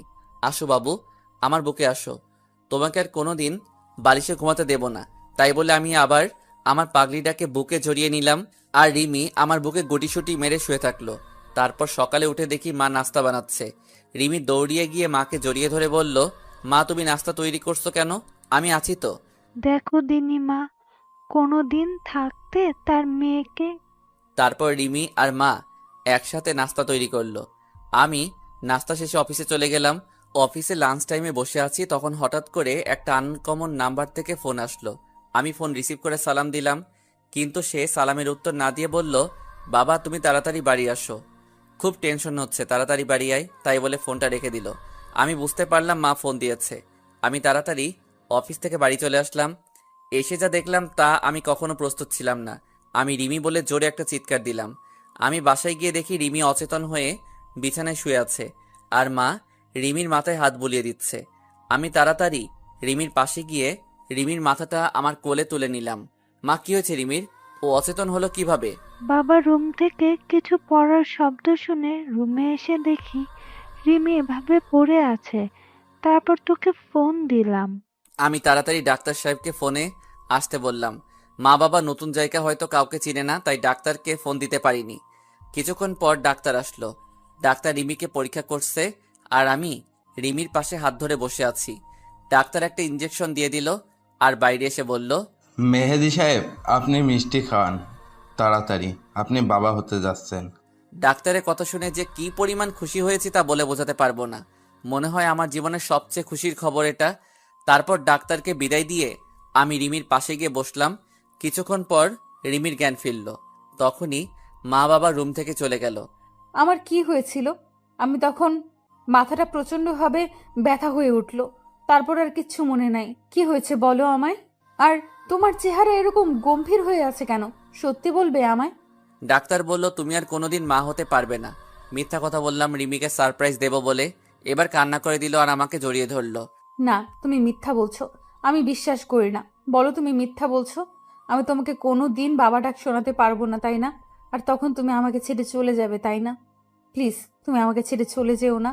দরকার হয় তুমি আরেকটা বিয়ে করো, তবু আমি তোমাকে ছাড়া থাকতে পারবো না। তোমায় ছাড়া আমি বাঁচবো না। আমি রিমিকে বুকে জড়িয়ে নিয়ে বললাম, কী সব বলছো তুমি? আমিও তোমাকে ছাড়া থাকতে পারবো না, আর আমি কাউকে বিয়ে করব না। আমার থেকে তোমাকে কেউ কেড়ে নিতে পারবে না, কারণ আমি বাবা হতে চলেছি। রিমি এবার আমার বুক থেকে মাথা উঠিয়ে আমার দিকে করুণ দৃষ্টিতে তাকিয়ে আছে। রিমি এবার জোরে করে কান্না করে দিল, আর আমাকে এবার শক্ত করে জড়িয়ে ধরে বাচ্চাদের মতো কান্না করে দিল। তুমি কেন আমাকে মিথ্যা বলছো? তুমি জানো কতটা কষ্ট পেয়েছিলাম আমি? আমি মা হতে পারবো না বলে কষ্ট পাইনি। আমি কষ্ট পেয়েছি তুমি আমাকে ছেড়ে চলে যাবে তাই। খুব কষ্ট হয়েছিল। তুমি জানো না আমি সব সহ্য করতে পারি, কিন্তু তোমাকে হারিয়ে ফেলার কষ্ট সহ্য করতে পারবো না। তুমি বলো, আমাকে আর কষ্ট দেবে না? এবার আমিও রিমিকে শক্ত করে জড়িয়ে ধরলাম, আর আমিও কান্না করে দিয়েছি। হয়তো রিমির কান্না আমি সহ্য করতে পারি না, তাই। তুমি ভাবলে কিভাবে যে আমি তোমাকে ছেড়ে থাকতে পারবো? তুমি জানো না তোমাকে কতটা ভালোবাসি আমি। আর আজ যদি আমাদের কোনো সন্তানও না হয়, তাহলে আমরা দুজন সারা জীবন একসাথে থাকবো। আমাদের মাঝে কাউকে আসতে দেব না। এই বলে আমি রিমির কপালে একটা চুমু খেলাম, আর রিমিকে পরম ভালোবাসায় আমার বাহুডোরে জড়িয়ে নিলাম। এই ছাড়ো, আমি এইমাত্র অফিস থেকে আসলাম, এবার একটু ফ্রেশ হয়ে আসি। না, ছাড়বো না। তোমার বুকে আমি এভাবে সারা জীবন থাকতে চাই। গায়ে সব ধুলাবালি ময়লা লেগে আছে, আমি যাবো আর আসবো, শার্টটা চেঞ্জ করে চলে আসবো। না, তুমি চুপচাপ বসে থাকো, কোথাও যেতে দেব না তোমাকে। তুমি সব সময় অফিসে থাকো, সারা দিন কাছে পাই না। আজ পেয়েছি, আজ তোমাকে ছাড়বো না। কি মেয়ে রে বাবা, তবে খুব ভালো লাগে রিমির ভালোবাসাগুলো। সে যখন আহ্লাদি সুরে ছোট ছোট করে কথা বলে, মনে হয় সারা জীবন তার সাথে কথা বলি। এই আমাদের বাবু হবে, তখন আমাদের বাবুটা কোথায় থাকবে? আমাদের মাঝখানে না তোমার ওপাশে? তুমি বলো কোথায় থাকবে? তুমি আমার বাম পাশের বুকে শুয়ে থাকবে, আর আমাদের বাবুটা আমার ডান পাশের বুকে শুয়ে থাকবে, ঠিক আছে? না, ঠিক নেই। আমি তোমাকে কারো ভাগ দেব না। এই পুরো বুকটা আমার। আমি কাউকে তোমার বুকে ঘুমাতে দেব না, এমনকি আমাদের সন্তান কেউ না। কি মেয়ে রে বাবা, নিজের সন্তানকে হিংসা করে? কি বলছো? সে তো আমার সন্তান, আমি তাকে বুকে জড়িয়ে ঘুমাবো না? না বলছি তো, আমি তোমাকে কাউকে ভাগ দেব না। আর আমাদের সন্তানকে দোলনায় রেখে দেব, আর না হয় তোমার মা বাবার কাছে রেখে দিব। কি? আমাদের সন্তান মা বাবার কাছে ঘুমাবে কেন? যদি তুমি আমাকে রেখে আমাদের সন্তানকে আদর করো তাই। তুমি শুধু আমাকে আদর করবে, কথা মনে থাকবে তো? থাকবে। পাগলি একটা, তোমাকে রেখে আমি কাউকে আদর করব না। তারপর আমি রিমিকে সরিয়ে ফ্রেশ হয়ে রাতের খাবার খাচ্ছি, তখন মা বলল, বাবা মেহেদি, তুই এবার আমাদের সাথে চল। তোর নিজের বাড়িতে তুই যাবি। আর রিমের শরীরের অবস্থা খুব একটা ভালো না, তাই বলছি কি, আমাদের সাথে চল। আমি বৌমাকে দেখে রাখবো। তাহলে আম্মু, আমি অফিস থেকে ট্রান্সফার নিয়ে কাল সবাই মিলে যাব। রাতের খাবার খেয়ে আমি আর রিমি রুমে চলে আসলাম। আমি শুয়ে পড়লাম, আর রিমি কিছু কিছু কাজ করে শুতে চলে এলো। তারপর রিমি আমার বুকে মাথা দিয়ে শুয়ে বলল, আমি প্রায় শুনি অনেক মেয়ে মা হতে গিয়ে মারা যায়, আমিও যদি তাদের মধ্যে পড়ি তখন তুমি আমাকে ছাড়া থাকতে পারবে? চুপ, এরকম কথা আর বলবে না। আর তোমার কিছু হবে না, তোমার পাশে আমি সবসময় থাকবো। তুমি কোনো চিন্তা করো না, শুধু আমাকে ভালোবেসে যাও আর আমাদের বাবুটার দিকে খেয়াল রাখো। তারপর রিমি জড়িয়ে ধরে ঘুমিয়ে পড়লাম। সকালে উঠে দেখি রিমি সুন্দর করে বাচ্চাদের মতো গুটিসুটি মেরে আমাকে জড়িয়ে ধরে শুয়ে আছে। মনে হচ্ছে রিমি তার সবচেয়ে নিরাপদ জায়গা পেয়ে গেছে। আমিও আর রিমিকে ডাকলাম না, ডাকলে রিমির ঘুমটা ভেঙে যাবে। কিছুক্ষণ পর রিমির ঘুম ভেঙে গেল, আর আমার দিকে তাকিয়ে দেখে আমি তার দিকে তাকিয়ে আছি। তখন রিমি আমার ঠোঁটে একটা চুমু খেলো, আর দুই গালে দুইটা চুমু দিয়ে উঠে পড়লো। আমি ফ্রেশ হয়ে অফিসে চলে গেলাম। ঝিনাইদহে আমার অফিস, ট্রান্সফার করে চলে আসলাম। আজ রাতেই চলে যাব এখান থেকে। সবাই যে যার ব্যাগ গুছিয়ে নিয়ে রিমির মা বাবার সাথে দেখা করে চলে আসলাম। আজ দীর্ঘ 4 বছর পর নিজের শহরে যাচ্ছি। সবাই মিলে বাসে উঠলাম। মা বাবা এক সিটে আর আমি আর রিমি এক সিটে। রিমিকে জানালার পাশে বসালাম। রিমি আমার হাত জড়িয়ে ধরে বসে আছে। মনে হচ্ছে রিমি ভয় পাচ্ছে। নতুন জায়গায় নতুন লোক, কি হবে সেটা ভেবে মনে হয় কিছুটা নার্ভাস ফিল করছে। রিমি, তুমি নতুন জায়গায় নতুন লোকের মাঝে যাচ্ছ, তুমি নার্ভাস ফিল করছো? না, মোটেই না। তুমি সাথে থাকলে আমি সব জায়গায় যেতে রাজি। শুধু তুমি আমার হাতটা শক্ত করে ধরে রেখো। দেখতে দেখতে আমরা ভেতরের দিকে বাসায় পৌঁছালাম। তারপর আমি একটু ঘুমিয়ে নিলাম। হঠাৎ করে নিচে চেঁচামেচির শব্দ শুনে নিচে এসে দেখি কিছু প্রতিবেশী রিমিকে ঘিরে রেখেছে। সবাই তার চেহারার তারিফ করছে, বলছে, আহ কি সুন্দর মেয়ে, একদম রাজকন্যা। আমি মিট মিট করে হাসছি। এরপর আমি নিচে আসলাম। সবাই আমাকে দেখে ভালো মন্দ জিজ্ঞাসা করছে। আমি সবার প্রশ্নের উত্তর দিলাম। কিছুক্ষণ পর মা নাস্তা করতে ডাকলো। আমরা নাস্তা করে রুমে আসলাম। রিমি, চলো গুছিয়ে নাও, আজ আমাদের শহরটা ঘুরে বেড়াবো। অনেকদিন পর আসছি তো তাই, আর তোমারও শহরটা চেনা হয়ে যাবে। আমরা দুজন বের হয়ে গেলাম। আমি কাল একটা পাঞ্জাবি পরেছি, আর রিমি কাল একটা শাড়ি পরেছে। যখনই আমরা বের হতে যাব তখনই মা ডাকলো। হাতে দেখি একটা থালা। মা কাছে এসে বলল, আমার ছেলে আর মেয়ের দিকে যেন আরো নজর না পড়ে। আসলে যেই দেখবে তারই নজর পড়বে, কারণ আমরা ম্যাচিং করে ড্রেস পরেছি। খুব সুন্দর লাগছে রিমিকে। তারপর আমরা সেই কলেজে আসলাম যেখানে আমি পড়তাম, আর অনিকার সাথে পরিচয় হয়েছিল। সেই বড় আম গাছটা এখনো সেইভাবেই আছে। তারপর আসলাম নদীর পাড়ে। এখানে আমি আর রিমি ঘুরতে আসতাম। আমরা একটা রেস্টুরেন্টে আসলাম। যেই ঢুকতে যাব, আর আমার সামনে চেয়ারে অনিকা বসে আছে, যা আমি কোনোদিন আশা করিনি। তাকে আমার দেখলে কেমন ভয় করে, যেন অনিকার কারণে আমি আবার যদি রিমিকে হারিয়ে ফেলি। আমি এখনো অনিকাকে ঘৃণা করি, প্রচন্ড ঘৃণা করি। তার চেহারা আমার কাছে অসহ্য লাগছে।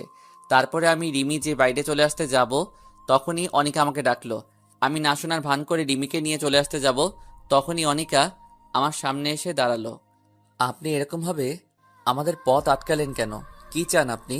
প্লিজ মেহেদি, আমার কথাটা শোনো একবার। শুধু একটা কথা বলবো, তারপর আর তোমাকে কোনো দিন ডিস্টার্ব করবো না। বলেন, কি বলবে?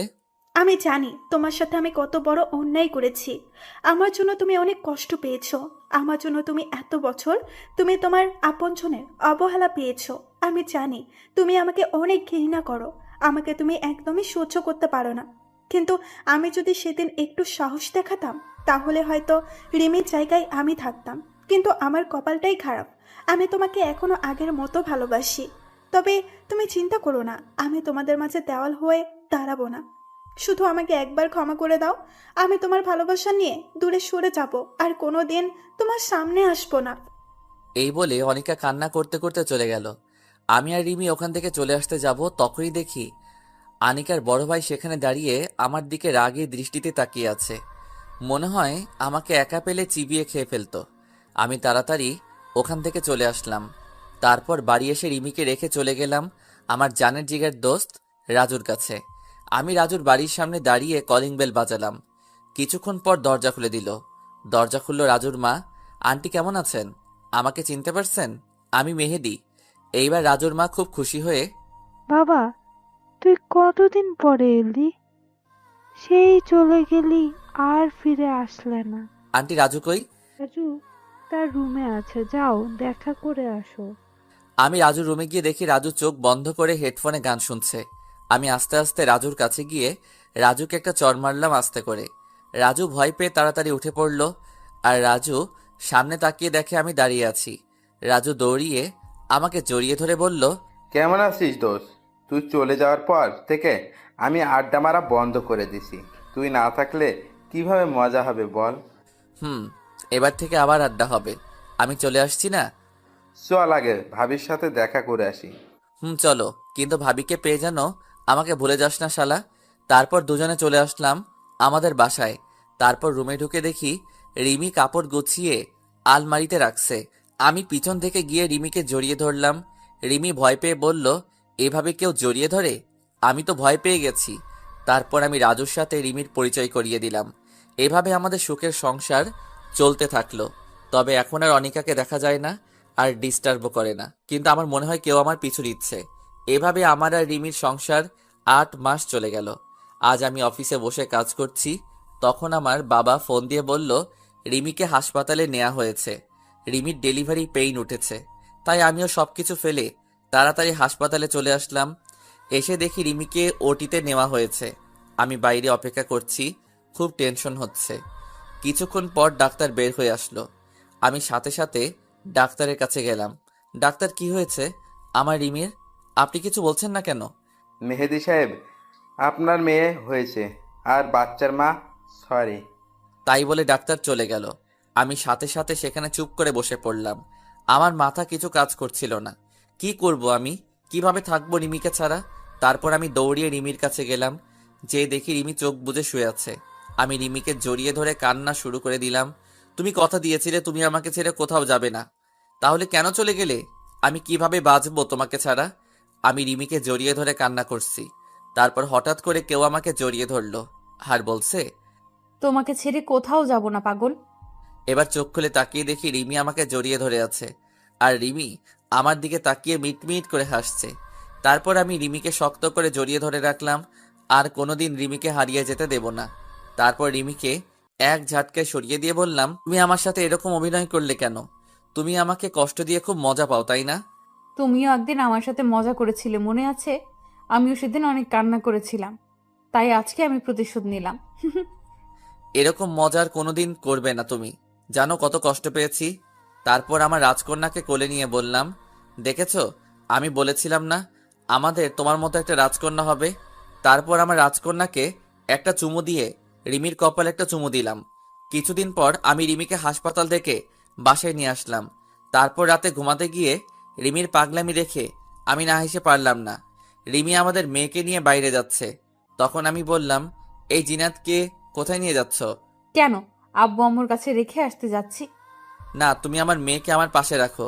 আমাদের মাঝখানে আমার মেয়ে থাকবে। রিমি এবার রেগে বলল, কি বললে?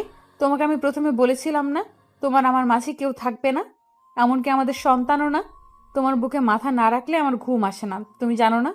ওকে, তাহলে তুমি মাঝখানে থাকো আর জিনাতকে তোমার ওই পাশে রাখো। তারপর রিমি আমার পাশে শুয়ে পড়লো আর জিনাত রিমির পাশে শুয়ে পড়লো। তারপর রিমিকে জড়িয়ে ধরে ঘুমিয়ে পড়লাম। সকালে উঠে ঘুম থেকে উঠে ফ্রেশ হয়ে নাস্তা করে রিমির কপালে আর আমার ছোট পরিটার কপালে একটা চুমু দিয়ে অফিসে চলে আসলাম। আজ অফিসে কিছু কর্মচারী নিয়োগ হবে। আমি আমার ডেস্কে বসে আছি, তখন আমাদের ম্যানেজার একটা মেয়ের সাথে পরিচয় করিয়ে দিল আর বলল, আজ থেকে এ তোমার আন্ডারে কাজ করবে। মেয়েটির নাম তনিমা। তনিমার দেখতে বেশ সুন্দরী, তবে আমার রিমির থেকে বেশি না। আমি তনিমার সাথে পরিচয় হয়ে নিয়ে তনিমার কাজ বুঝিয়ে দিয়ে নিজের ডেস্কে এসে বসলাম। আমার ডেস্ক থেকে তনিমার ডেস্ক দেখা যায়। কিছুক্ষণ পর তনিমার দিকে তাকিয়ে দেখি তনিমা আমার দিকে এক দৃষ্টিতে তাকিয়ে আছে। আমি এসব দেখে মনোযোগ না দিয়ে আমার কাজ করতে থাকলাম। এভাবে আমার রিমির আর আমার ছোট পরিটার সংসার চলতে থাকলো। আজ আমার মেয়ের বয়স 1 বছর। এই 1 বছরে রিমির আর আমাদের মেয়ে জিনাতের পাগলামি দেখে কিভাবে যে সময় চলে গেল। আর এদিকে অফিসে তরিমা এখন আমার দিকে সব সময় তাকিয়ে থাকে। কারণে অকারণে আমার সাথে আমার ডেস্কে আসে।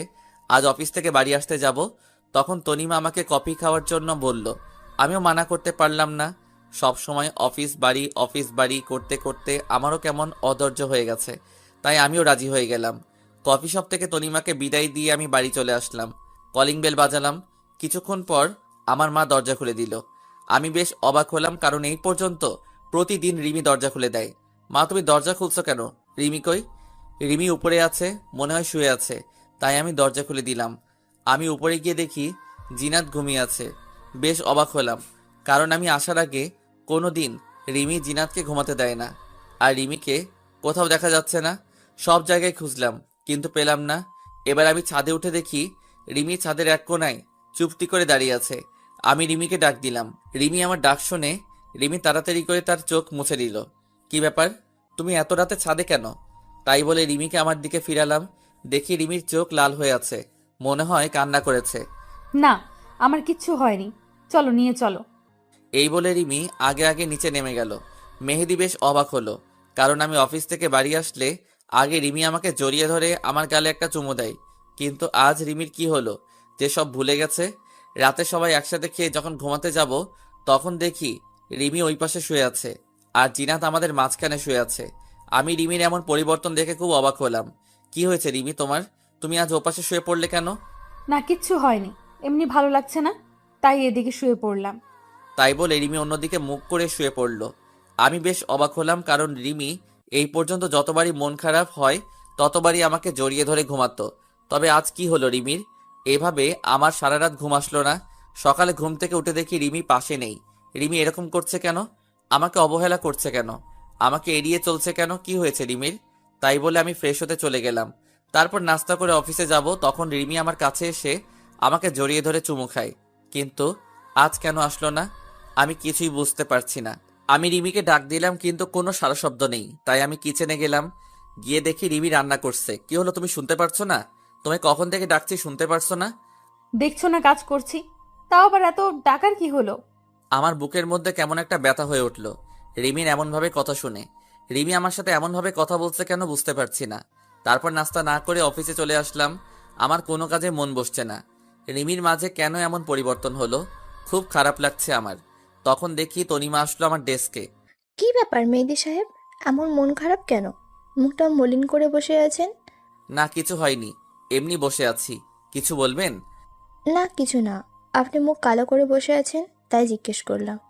আপনার যেহেতু মন খারাপ, তাই চলেন বিকালে নদীর পাড় থেকে ঘুরে আসি, মনটা ভালো হয়ে যাবে। আসলে অনেকদিন কোথাও ঘুরতে যাওয়া হয় না। ওকে, তাহলে অফিস শেষে নদীর পাড়ে ঘুরতে যাবা নেই? তাই বলে তনিমা চলে গেল আর আমি আমার কাজে মন দিলাম।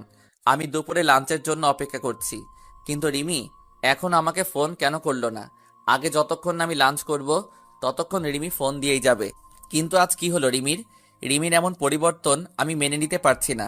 আমি আর দুপুরে লাঞ্চ করলাম না। বিকালে অফিস শেষ করে ডেস্কে বসে আছি, তখন তনিমা আসলো আর আমি তনিমার সাথে একটা রিকশায় করে নদীর পাড়ে এলাম। আমি আর তনিমা পাশাপাশি হাঁটছি।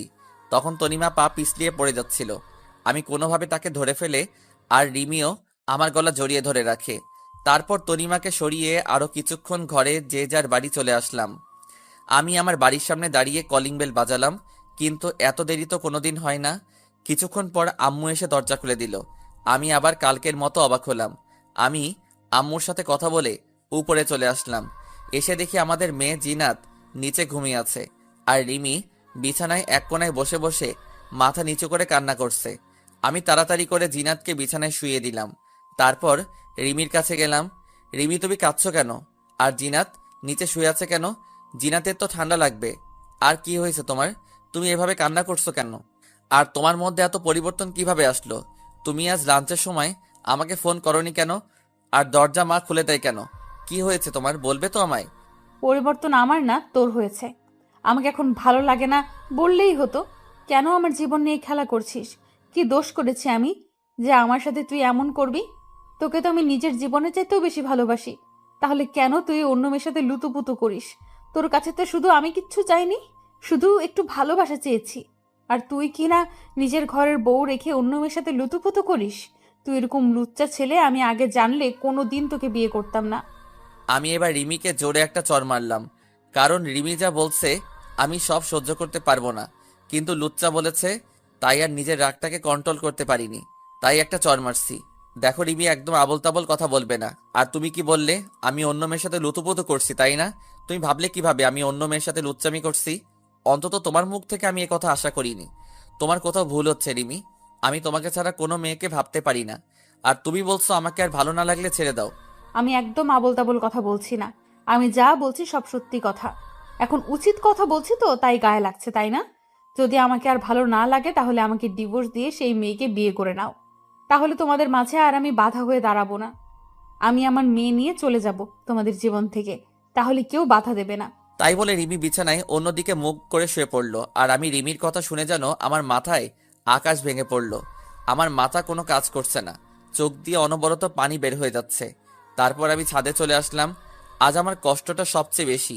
মনে হচ্ছে পৃথিবীর সব কষ্ট আমার মধ্যে বিরাজ করছে। খুব কষ্ট হচ্ছে রিমির কথা শুনে। রিমি আমাকে সন্দেহ করলো। রিমি আমাকে লুচ্চা ছেলে বলল। আমি কোনোদিন স্বপ্নেও ভাবতে পারিনি যে রিমি আমাকে এমন বলবে। তারপর আমি নিচে গিয়ে দোকান থেকে এক প্যাকেট সিগারেট কিনে নিয়ে আসলাম।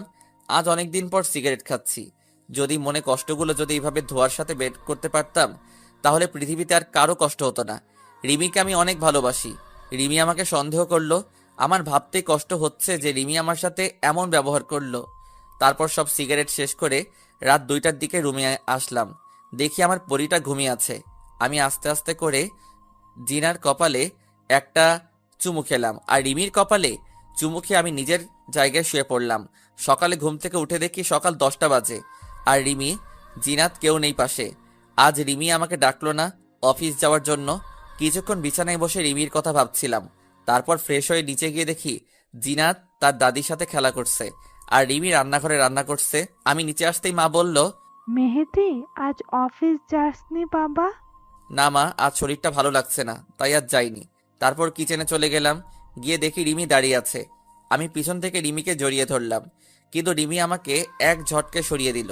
তারপর রিমি আমাকে 1 কাপ চা দিয়ে কিচেন থেকে বেরিয়ে পড়ল। রিমির এমন আচরণে অনেক কষ্ট পেলাম, আর বুকের মধ্যে চিনচিন ব্যথা অনুভব করলাম। আমি চা না খেয়ে রুমে চলে আসলাম। রুমে এসে দেখি রিমি বিছানা গোছাচ্ছে। রিমি, সরি কালকে তোমার গায়ে হাত ওঠানোর জন্য। আসলে কাল মাথাটা এক। রিমি আমাকে কিছু বলতে না দিয়ে মুখে একরাশ বিরক্তি ভাব নিয়ে এসে রুম থেকে হনহন করে চলে গেল। রিমি সকাল থেকে আমার সাথে একবারও কথা বলেনি, তাই আমিও রাগ করে বাইরে চলে আসলাম। সারাদিন বাইরে কাটিয়ে দিয়ে রাত 11টার সময় বাড়ি আসলাম, কিন্তু রিমি আমাকে একবারও ফোন করলো না। কোথায় আছি, কিছু খেয়েছি কিনা। মনে হচ্ছে সবকিছু ছেড়ে আমি কোথাও চলে যাই, যেখানে কোনো প্যারা নেই। রাতে বাড়ি এসে দেখি রিমি আর আমার ছোট পরীটা শুয়ে আছে। রিমি আমাকে দেখে অন্য দিকে শুয়ে পড়ল, আর আমি জিনাতকে একটু কোলে চুমু খেয়ে জিনাতকে শুয়ে দিলাম। রিমি, আমার ক্ষুধা লাগছে, আমার খাবার কই? রিমি কোনো কথা বলছে না, চুপচাপ শুয়ে আছে। তাই আমি আর কিছু না বলে শুয়ে পড়লাম। শুয়ে শুয়ে ভাবছি কি দোষ করেছি যে রিমি আমাকে এত বড় সাজা দিচ্ছে। রিমির অবহেলা আমার সহ্য হচ্ছে না। আপনজনের অবহেলাগুলো অনেক কষ্টদায়ক হয়, যা সহ্য করার মতো মন আমাদের দেয়নি। সকালে উঠে ফ্রেশ হয়ে নাস্তা না করে অফিসে চলে আসলাম। অফিসের কাজে কোনো রকম মন বসছে না, তাই আনমনে বসে রইছি। অফিস শেষে রিক্সার জন্য বাইরে দাঁড়িয়ে আছি, তখন তনিমা রিক্সা নিয়ে আসলো। এসে বলল, মেহেদি সাহেব, আমার সাথে এক জায়গায় একটু যেতে পারবেন? খুবই দরকারি কাজ। প্লিজ চলেন, আপনি গেলে খুবই ভালো হয়। আমি যাব না। আমাকে জোর করে নিয়ে গেল। হঠাৎ করে রিক্সা থেমে গেল। আমি তাকিয়ে দেখি একটা হোটেলের নিচে দাঁড়িয়ে আছি। তারপর তনিমা আমার হাত ধরে টানতে টানতে নিয়ে গেল আর বলল, আমার এক কাজিনের সাথে দেখা করতে এসেছি, কিন্তু দেখা হয়নি, তাই আমরা আবার বেরিয়ে আসলাম। তারপর তনিমা আমাকে জোর করে ডিনার করালো। আমি আর কিছু বললাম না। তারপর ডিনার করে বাড়ি এসে কলিং বেল বাজালাম আর দেখলাম বাবা দরজা খুললো। বাবা, কেমন আছো তুমি? আর কখন আসলে তুমি? বাবা চাকরির কারণে বাইরে থাকে। বাবা কোনো কথা না বলে আমার গালে সজোরে 2টা চড় মারলো। তুই এইরকম আমি কোনোদিন ভাবতেই পারিনি। তোকে ছেলে হিসেবে পরিচয় দিতে আমার ঘৃণা হচ্ছে। তারপর বাবা চলে গেল। আমি মায়ের কাছে গেলাম, কিন্তু মা কোনো কথা না বলে আমার সামনে থেকে চলে গেল। আমি কিছুই বুঝতে পারছি না। তারপর আমি রুমে গিয়ে দেখি রিমি তার সব জামা কাপড় ব্যাগে গোছাচ্ছে, সাথে জিনাতের কাপড়গুলো। কি হলো রিমি, তুমি ব্যাগ গোছাচ্ছ কেন? কোথায় যাবে তুমি? আর কি হয়েছে, তুমি কান্না করছো কেন? কি হয়েছে শুনতে চাও? তুমি সব কিছু জেনেও নাটক করছো। তুমি আমার সাথে নাটক করেছো, তুমি আমাকে ধোকা দিয়েছো। তোমার মতো একটা ধোকাবাজ ছেলের সাথে আমি আর থাকতে চাই না। আমি আজই চলে যাচ্ছি। তুমি আমাকে একবার বলতে পারতে আমাকে তোমার পছন্দ না। আমি হাসি মুখে চলে যেতাম তোমার জীবন থেকে। শুধু এত নাটক করার কোনো দরকার ছিল না। তুমি তাকে নিয়ে একসাথে রিকশায় উঠেছো, নদীর পাড়ে ঘুরতে গেছো, তাকে জড়িয়ে ধরেছো, তার সাথে হোটেলে গিয়েছো। ছি ছি ছি ছি ছি মেহেদি, অন্তত তোমার দ্বারা আমি এসব কাজ আশা করিনি। কি বলছো সব? আমি কেন অন্য মেয়ের সাথে হোটেলে যাব, নদীর পাড়ে যাব, আর কাকে জড়িয়ে ধরেছি? আমি তো কিছুই বুঝতে পারছি না। আমি জানি তুমি এরকম কথা বলবে। তুমি এখনো আমার সাথে নাটক করছো। তাহলে এগুলো কি বলো? এগুলো সব কি নাটক? তাই বলে রিমি আমার সামনে কিছু ছবি ছুড়ে দিল। আমি ছবিগুলো দেখে নিজের চোখকে বিশ্বাস করতে পারছি না। আমার চোখ কপালে উঠে গেছে। আমার মাথা কাজ করা বন্ধ করে দিয়েছে। রিমি যেই ছবিগুলো আমার সামনে রাখলো সেগুলো সব আমার আর তনিমার পিক ছিল। আমি আর তনিমা একসাথে রিকশায় বসে আসি। তারপর আমি তনিমাকে জড়িয়ে ধরে আসি।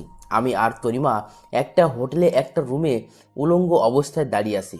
আমার মাথা কেমন চক্কর দিয়ে উঠলো। আমি তনিমার সাথে ঘুরে বেরিয়েছি। সেগুলো কেউ ছবি তুলে রিমির কাছে দিছে, আর রিমি সেগুলো দেখে ভুল বুঝলো। আর হোটেলের পিকটা এটা এডিট করা, কারণ আপনারা তো জানেন। রিমি, তুমি এগুলো দেখে তুমি আমাকে সন্দেহ করছো? তনিমা আমার অফিসের কলিগ, তার সাথে একটু ঘুরতে গিয়েছিলাম। আর এই ছবিটা সম্পূর্ণভাবে এডিট করা, কারণ আমি আর তনিমা তার এক কাজিনের সাথে দেখা করতে গেছিলাম। আর কেউ চুপি চুপি ছবি তুলে এডিট করেছে। তুমি বিশ্বাস করো রিমি, তনিমা আমার কলিগ আর ফ্রেন্ড, তার বিষয় আর কিছুই না। কেউ প্ল্যান করে আমাদের সংসারটা নষ্ট করতে চাইছে। এত কিছু হওয়ার পরও তুমি আমাকে বিশ্বাস করতে বলছো? রিকশায় চড়া, জড়িয়ে ধরা, তাহলে সব এডিট করা বলো?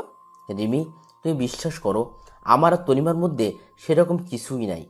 তুমি বোঝার চেষ্টা করো রিমি, আমি শুধু তোমাকেই ভালোবাসি। তোমার জায়গায় আমি অন্য কাউকে জায়গা দেব তুমি ভাবলে কিভাবে?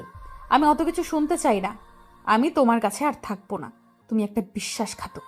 তোমাকে বিয়ে করে, তোমাকে বিশ্বাস করে ভুল করেছি আমি। তোমাকে আমি কি দেইনি? তোমাকে নিজের জীবনের চাইতেও আমি বেশি ভালোবাসতাম। আমি তো তোমার কাছ থেকে বেশি কিছু চাইনি, শুধু একটু ভালোবাসা চেয়েছি। আর ঘুমানোর জন্য তোমার বিশ্বস্ত বুকটাই চেয়েছিলাম। কেন তুমি এরকম করলে? আমি মনে হয় তোমাকে তোমার মতো ভালোবাসতে পারিনি। ওই মেয়েটা মনে তোমাকে খুব ভালোবাসে, তাই না? তবে তুমি চিন্তা করো না, তোমার আর তনিমার মধ্যে আমি বাধা হব না। পারলে আমাকে ক্ষমা করে দাও। তোমাকে নিজের করে রাখতে পারলাম না। বলে রিমি ব্যাগ আর জিনাতকে নিয়ে চলে গেল। আমি রিমিকে কয়েকবার ডাকলাম, কিন্তু রিমি শুনল না, সোজা রুম থেকে চলে গেল। রিমির কথা শুনে চোখ দিয়ে টপ টপ করে পানি পড়ছে। তুমি আমার কথা বিশ্বাস করলে না রিমি, তোমার দেখাটাই তুমি সত্য মনে করে নিলে। এর পিছনে আসল ঘটনাটা তুমি না জেনেই আমাকে ছেড়ে চলে গেলে। তুমি আমাকে বিশ্বাস করতে পারোনি। তোমার মেহেদি শুধু তোমাকেই ভালোবাসে, আর কাউকে না। হঠাৎ দেখি রিমি আবার রুমে আসলো। আমি রিমিকে দেখে মনে একটু শান্তি পেলাম। হয়তো রিমি তার ভুল বুঝতে পেরেছে। আমি চোখ মুছে রিমির দিকে তাকালাম। রিমি দৌড়ে এসে আমাকে শক্ত করে জড়িয়ে ধরলো। আমিও রিমিকে জড়িয়ে ধরলাম। আমি জানতাম তুমি ফিরে আসবে, কারণ তোমাকে ছাড়া আমি থাকতে পারবো না, আর তুমিও পারবো না আমাকে ছেড়ে। হঠাৎ রিমি আমাকে এক ঝটকায় দূরে সরিয়ে দিল, আর কাছে সে আমার কপালে একটা চুমু দিয়ে আবার চলে গেল। আমি এক জায়গায় নীরব হয়ে দাঁড়িয়ে আছি। আমার হাঁটার কোনো শক্তি নেই। আমি বিছানার উপর বসে পড়লাম, আর কান্না যেন থামছে না, অনবরত চোখ দিয়ে পানি বের হয়ে যাচ্ছে। তারপর রুমে মা আসলো। তোর জন্য আমার মেয়েটা আজ বাড়ি থেকে চলে গেল। তোকে নিজের ছেলে ভাবতেও লজ্জা হচ্ছে। তুই কেমন করে পারলি এমন একটা কাজ করতে? রিমি তোকে কত ভালোবাসে, আর তুই বাইরের একটা মেয়ের সাথে। ছি ছি। মায়ের পা জড়িয়ে ধরে, মা তুমি বিশ্বাস করো, ওই মেয়ের সাথে আমার কোনো সম্পর্ক নেই। তোমরা আমাকে ভুল বুঝছো। আমি শুধু রিমিকেই ভালোবাসি। রিমিকে ছাড়া আমি থাকতে পারবো না মা। আমার জন্য রিমি আমাকে ভুল বুঝলো। আমাকে ক্ষমা করে দাও মা। তোকে বিশ্বাস করতেও আমার ভয় হচ্ছে। তুই যেদিন আমার মেয়েটাকে ফেরত নিয়ে আসবি সেদিন আমি তোকে ক্ষমা করব, তার আগে না। তাই বলে মা রুম থেকে চলে গেল, আর আমি বসে বসে অযথরায় কান্না করছি। মা তুমিও আমাকে ভুল বুঝলে। আমি এই আপনজনের অবহেলা আর সইতে পারছি না। তারপর না খেয়েই ছাদে চলে আসলাম।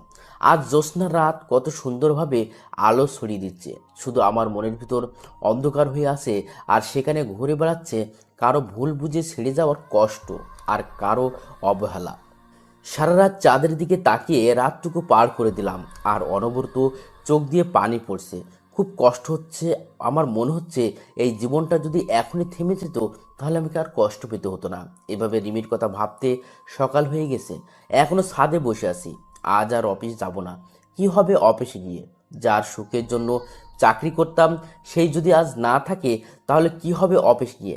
সারাদিন রুমে বসে কাটিয়ে দিলাম। কাল সকাল থেকে কিছু খাওয়া হয়নি, তাই বিকেলের সময় একটু নিচে গিয়ে দেখি মা বসে আছে। মা কিছু খেতে দাও, খুব ক্ষুধা হয়েছে। রান্না হয়নি আগে। তুই আমার মেয়েটাকে নিয়ে আসবি, তারপর তুই এই বাড়ির খাবার পাবি, তার আগে না। আমি আমার রুমে চলে আসলাম। খুব কষ্ট হচ্ছে মার কথা শুনে। অনেক শূন্য শূন্য লাগছে রিমিকে ছাড়া। রিমিকে ছাড়া আমার জীবন শূন্য। রিমিকে আমার কাছে ফিরে নিয়ে আসতেই হবে। আমি তখনই শার্ট প্যান্ট চেঞ্জ করে বাইরে বেরিয়ে আসল উদ্দেশ্যে রিমিদের বাড়িতে আগে কিছু খেয়ে নিতে হবে। তাই একটা রেস্টুরেন্টে গিয়ে কিছু খাবার খেয়ে চলে আসলাম বাস স্ট্যান্ডে। একটা টিকিট কাটলাম ঝিনাইদহ টু চাঁদপুর। কিছুক্ষণ পর বাস চলে আসলো। আমি বাসে উঠে বসে পড়লাম।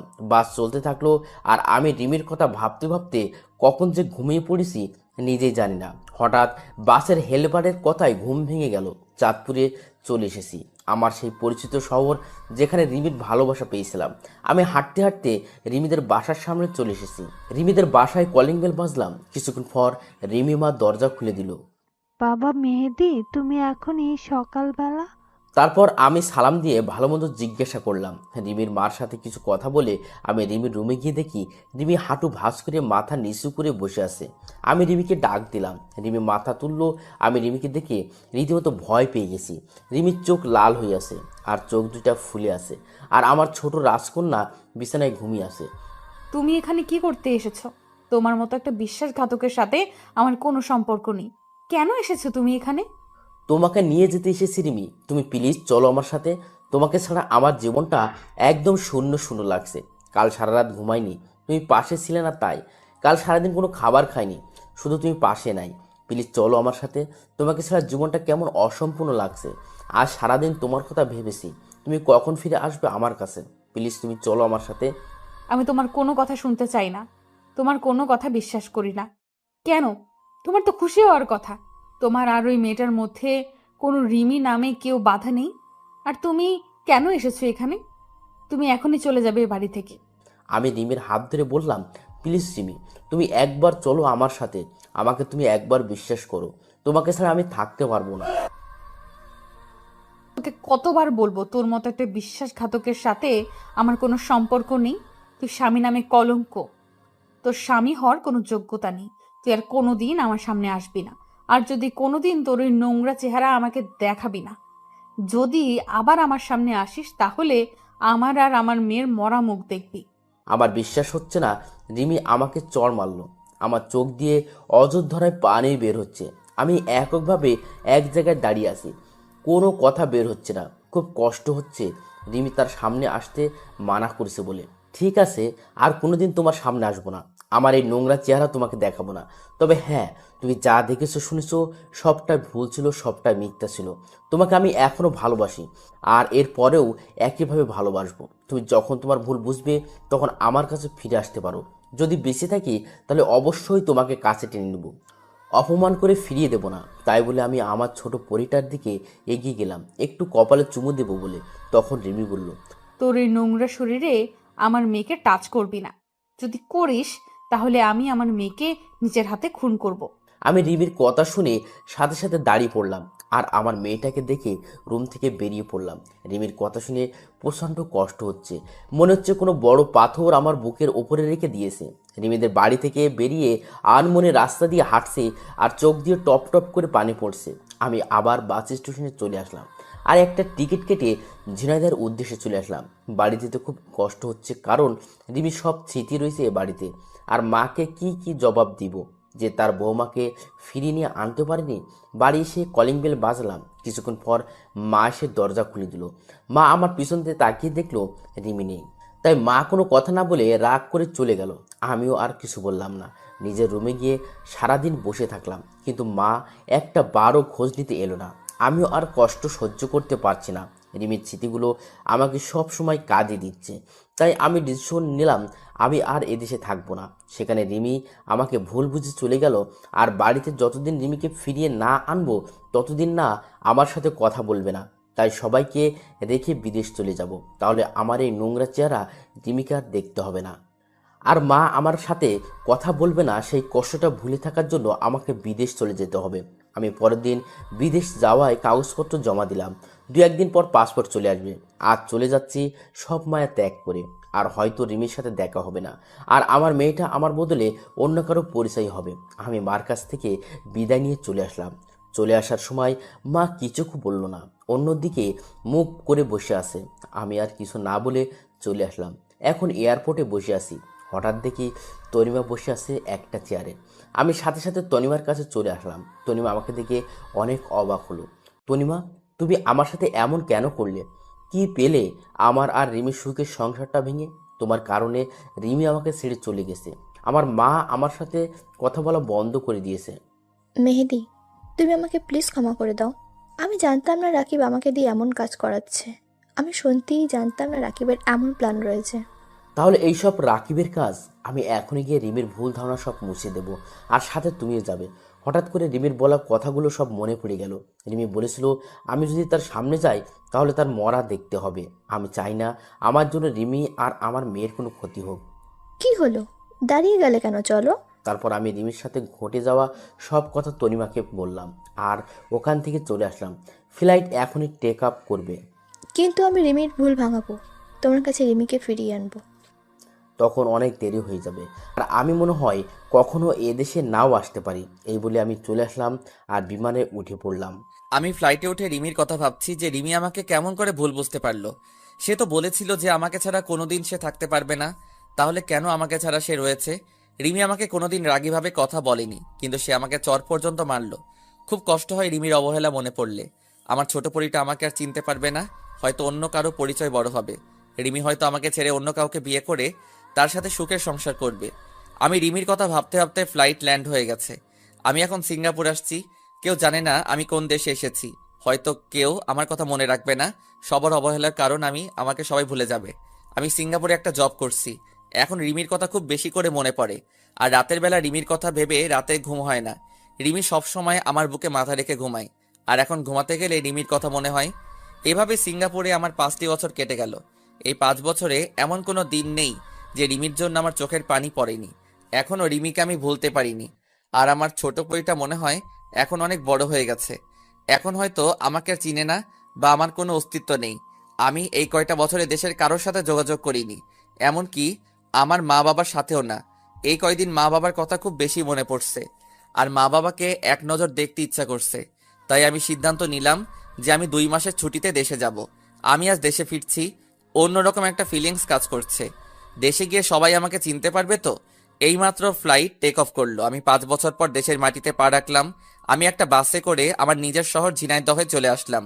সবকিছু কেমন পাল্টে গেছে এই 5 বছরে। তারপর আমার বাসার সামনে চলে আসলাম, কলিং বেল চাপলাম। কিছুক্ষণ পর দরজা খুলে একটা ছোট মেয়ে দরজা খুলে দিল। আমি একভাবে মেয়েটির দিকে তাকিয়ে আছি। মেয়েটির চোখগুলো একদম আমার ছোট পরিটার মতো লাগছে, আর মেয়েটি আমার দিকে কেমন অবাক দৃষ্টিতে তাকিয়ে আছে। মামুনি, কে তুমি? আর এই বাড়িতে কি করছো? আমার নাম জিনাত, আর এটা আমার দাদুর বাড়ি। তুমি আমার আব্বু, তাই না? তোমাকে আমি ছবিতে দেখেছি। তোমার ছবি আমার মা বুকে নিয়ে প্রতি রাতে কান্না করে। আম্মুর কান্না দেখে আমারও খুব কান্না আসে। আমি মেয়েটির মুখে জিনাত নাম শুনে আমার বুকটা কেমন চিনচিন ব্যথা হয়ে উঠল। আমার মনটা খুশিতে ভরে গেল। আমার মেয়েকে আমি ফিরে পেয়েছি। আমি জিনাতকে বুকে জড়িয়ে নিয়ে অঝোর ধারায় কান্না করে দিলাম। আব্বু, তুমি আমাকে রেখে আর কোনোদিন যাবে না তো? তোমার সাথে খুব কথা বলতে ইচ্ছে করে, তোমার সাথে ঘুরতে ইচ্ছে করে।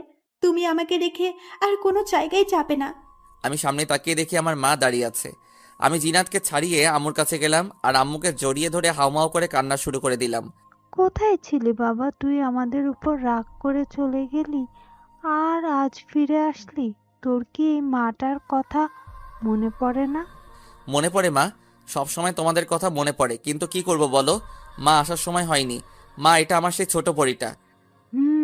তোর মেয়ে আর আমার দাদু ভাই।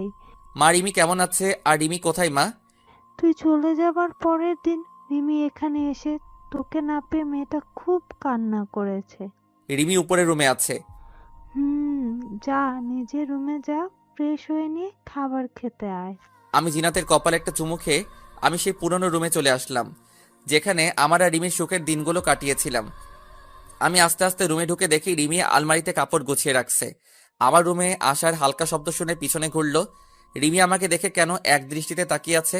আমি রিমির দিকে তাকিয়ে রীতিমতো ভয় পেয়ে গেলাম। রিমি আগের থেকে অনেক শুকিয়ে গেছে, আর চোখ দুটো ভিতরে ঢুকে গেছে। খুব কষ্ট হলো রিমিকে দেখে। এবার রিমির চোখ টলমল হতে শুরু করলো। রিমির চোখ দিয়ে অঝোর ধারায় পানি পড়তে লাগলো। আমি রিমিকে দেখে আবার রুম থেকে বাইরে চলে আসতে যাব, তখন রিমি দৌড়িয়ে এসে আমার পা দুটো জড়িয়ে ধরে কান্না করতে লাগলো। মেহেদি, তুমি আমাকে মাফ করে দাও। আমি তোমাকে ভুল বুঝে তোমাকে অনেক কষ্ট দিয়েছি। তোমাকে ছাড়া আমি প্রতিটা রাত নির্ঘুম কেটেছে। তোমার বুকে মাথা না দিলে আমার ঘুম হতো না, তাই প্রতিটা রাতে আমার চোখের পানি দিয়ে বালিশ ভেজাতাম। আমি রিমিকে তুলে বললাম, তুমি তো বলেছিলে কোনোদিন যেন তোমার সামনে না আসি। আমি তো একটা বিশ্বাসঘাতক, আমার চেহারাটা নোংরা, আর তুমি আমার মতো একটা নোংরা ছেলের পা ধরেছ। আমি তো নোংরা, আমার পা ধরলে তোমার শরীরও নোংরা হয়ে যাবে, তাই আমাকে ছেড়ে দাও। রিমি এবার কোনো কথা বলছে না, চুপ করে মাথা নিচু করে দাঁড়িয়ে আছে, আর চোখ দিয়ে টপ টপ করে পানি পড়তে থাকলো। আমি ব্যাগটা রেখে ফ্রেশ হতে চলে গেলাম। আমি ফ্রেশ হয়ে এসে দেখি রিমি সেই একই জায়গায় মাথা নিচু করে দাঁড়িয়ে আছে। আমি কোনো কথা না বলে নিচে চলে আসলাম খাবার খেতে। আমি, মা আর জিনাত খেতে বসলাম। জিনাতকে আমার পাশে বসিয়ে দিলাম। আমি খাচ্ছি আর জিনাতকে খাইয়ে দিচ্ছি। রিমি আসলো আর আমি খাবার টেবিল থেকে উঠে পড়লাম। তারপর আমি রুমে এসে শুয়ে আছি। তখন জিনাত আসলো। জিনাত আমার পাশে শুয়ে পড়লো আমাকে জড়িয়ে ধরে। কিছুক্ষণ পর রিমি এসে আমার পাশে শুতে গেল, আর তখনই আমি সরে গিয়ে জিনাতকে মাঝখানে রাখলাম। রিমি আমার দিকে কেমন মলিন দৃষ্টিতে তাকিয়ে রইল। মনে হচ্ছে এখনই চোখ দিয়ে টপ টপ করে পানি পড়বে। তারপর আমরা ঘুমিয়ে পড়লাম। সকালে উঠে দেখি রিমি বিছানায় নেই। আমি ফ্রেশ হয়ে নাস্তা করে বাইরে ঘুরতে বের হলাম, উদ্দেশ্য রাজুর বাড়ি। আমি রাজুর বাসায় গিয়ে রাজুর সাথে দেখা করলাম। রাজু আবার বিয়ে করেছে। আমরা সারাদিন আড্ডা দিয়ে বাড়ি চলে আসলাম। আমি বাড়ি আসার সাথে সাথে আমার ছোট পরিটা আমাকে জড়িয়ে ধরলো। আমি রিমির সাথে একটা কথাও বলিনি। অবশ্য কয়েকবার রিমি আমার সাথে কথা বলার চেষ্টা করেছে, আমি এড়িয়ে গেছি। রাতে ঘুমানোর আগে একটু ছাদে আসলাম। কিছুক্ষণ পর রিমি আসলো আর আমাকে পিছন থেকে জড়িয়ে ধরলো। আমি ছাড়িয়ে নেওয়ার সাথেই আবার সামনে থেকে জড়িয়ে ধরলো। প্লিজ, তুমি আমাকে মাফ করে দাও। তোমাকে ছাড়া আমার খুব কষ্ট হয়। কাল তুমি যখন আমার পাশে না ঘুমিয়ে অন্য পাশে ঘুমালে, তখন মনে হলো আমার জীবনটা কেউ ছিনিয়ে নিয়েছে। প্লিজ আমাকে ক্ষমা করে দাও। রিমি আমাকে শক্ত করে জড়িয়ে ধরে কান্না করে বলল। আমিও আর নিজেকে শক্ত করে রাখতে পারলাম না। আমিও রিমিকে জড়িয়ে ধরলাম। রিমি এবার হাউমাউ করে কান্না শুরু করে দিল। আমিও তো তোমাকে অনেক ভালোবাসি। তোমাকে বোঝানোর জন্য তোমার সাথে এমন নাটক করলাম। তোমাকে কষ্ট দিয়ে আমিও খুব কষ্ট পেয়েছি। তোমার চোখের পানি যে আমার সহ্য হয় না। আপনজন যখন অবহেলা করে তখন কি পরিমাণ কষ্ট হয়, তাই তোমাকে বোঝানোর জন্য তোমার সাথে এমন করলাম। তারপর রিমির কপালে একটা চুমু দিয়ে নিচে আসতে যাব, তখন রিমি বলল আমাকে কোলে করে নিয়ে যেতে হবে। আমি কিছু না বলে রিমিকে কোলে তুলে নিলাম, আর রিমি আমার গলা জড়িয়ে ধরে রাখলো। তারপর রুমে এসে বিছানায় শুয়ে পড়লাম। তখন জিনাত এসে বলল, আব্বু, তুমি আমাকে রেখে শুয়ে পড়লে? তোমার সাথে আর কথা নেই। মামুনি, তোমাকে রেখে আমি কখনো ঘুমাতে পারি? আসো মামুনি। তাই বলে জিনাত আমাকে জড়িয়ে ধরে শুয়ে পড়ল। এবার আমি রিমির দিকে তাকিয়ে দেখি রিমি রেগে চোখ লাল হয়ে আছে। রিমি এবার রেগে জিনাতকে ছাড়িয়ে রিমি আমাকে জড়িয়ে ধরল। এদিকে জিনাত কান্না শুরু করে দিল। আর জিনাত তার মাকে ছাড়িয়ে আমাকে জড়িয়ে নিল। এখন মামের মাঝখানে আমি পড়ে গেছি। আগে একটা বাচ্চা সামলাতে হয়রানি হতো, আর এখন 2টা বাচ্চা সামলাতে আমার যে কি হবে আমি নিজেই জানি না। তারপর জিনাত আমার বুকের ডান পাশে আর রিমি আমার বুকের বাম পাশে মাথা দিয়ে শুয়ে পড়ল। আমাদের আবার সুখের সংসার ফিরে এসেছে। এখন মামের পাগলামি দেখতে দেখতে আমার দিন কেটে যায়।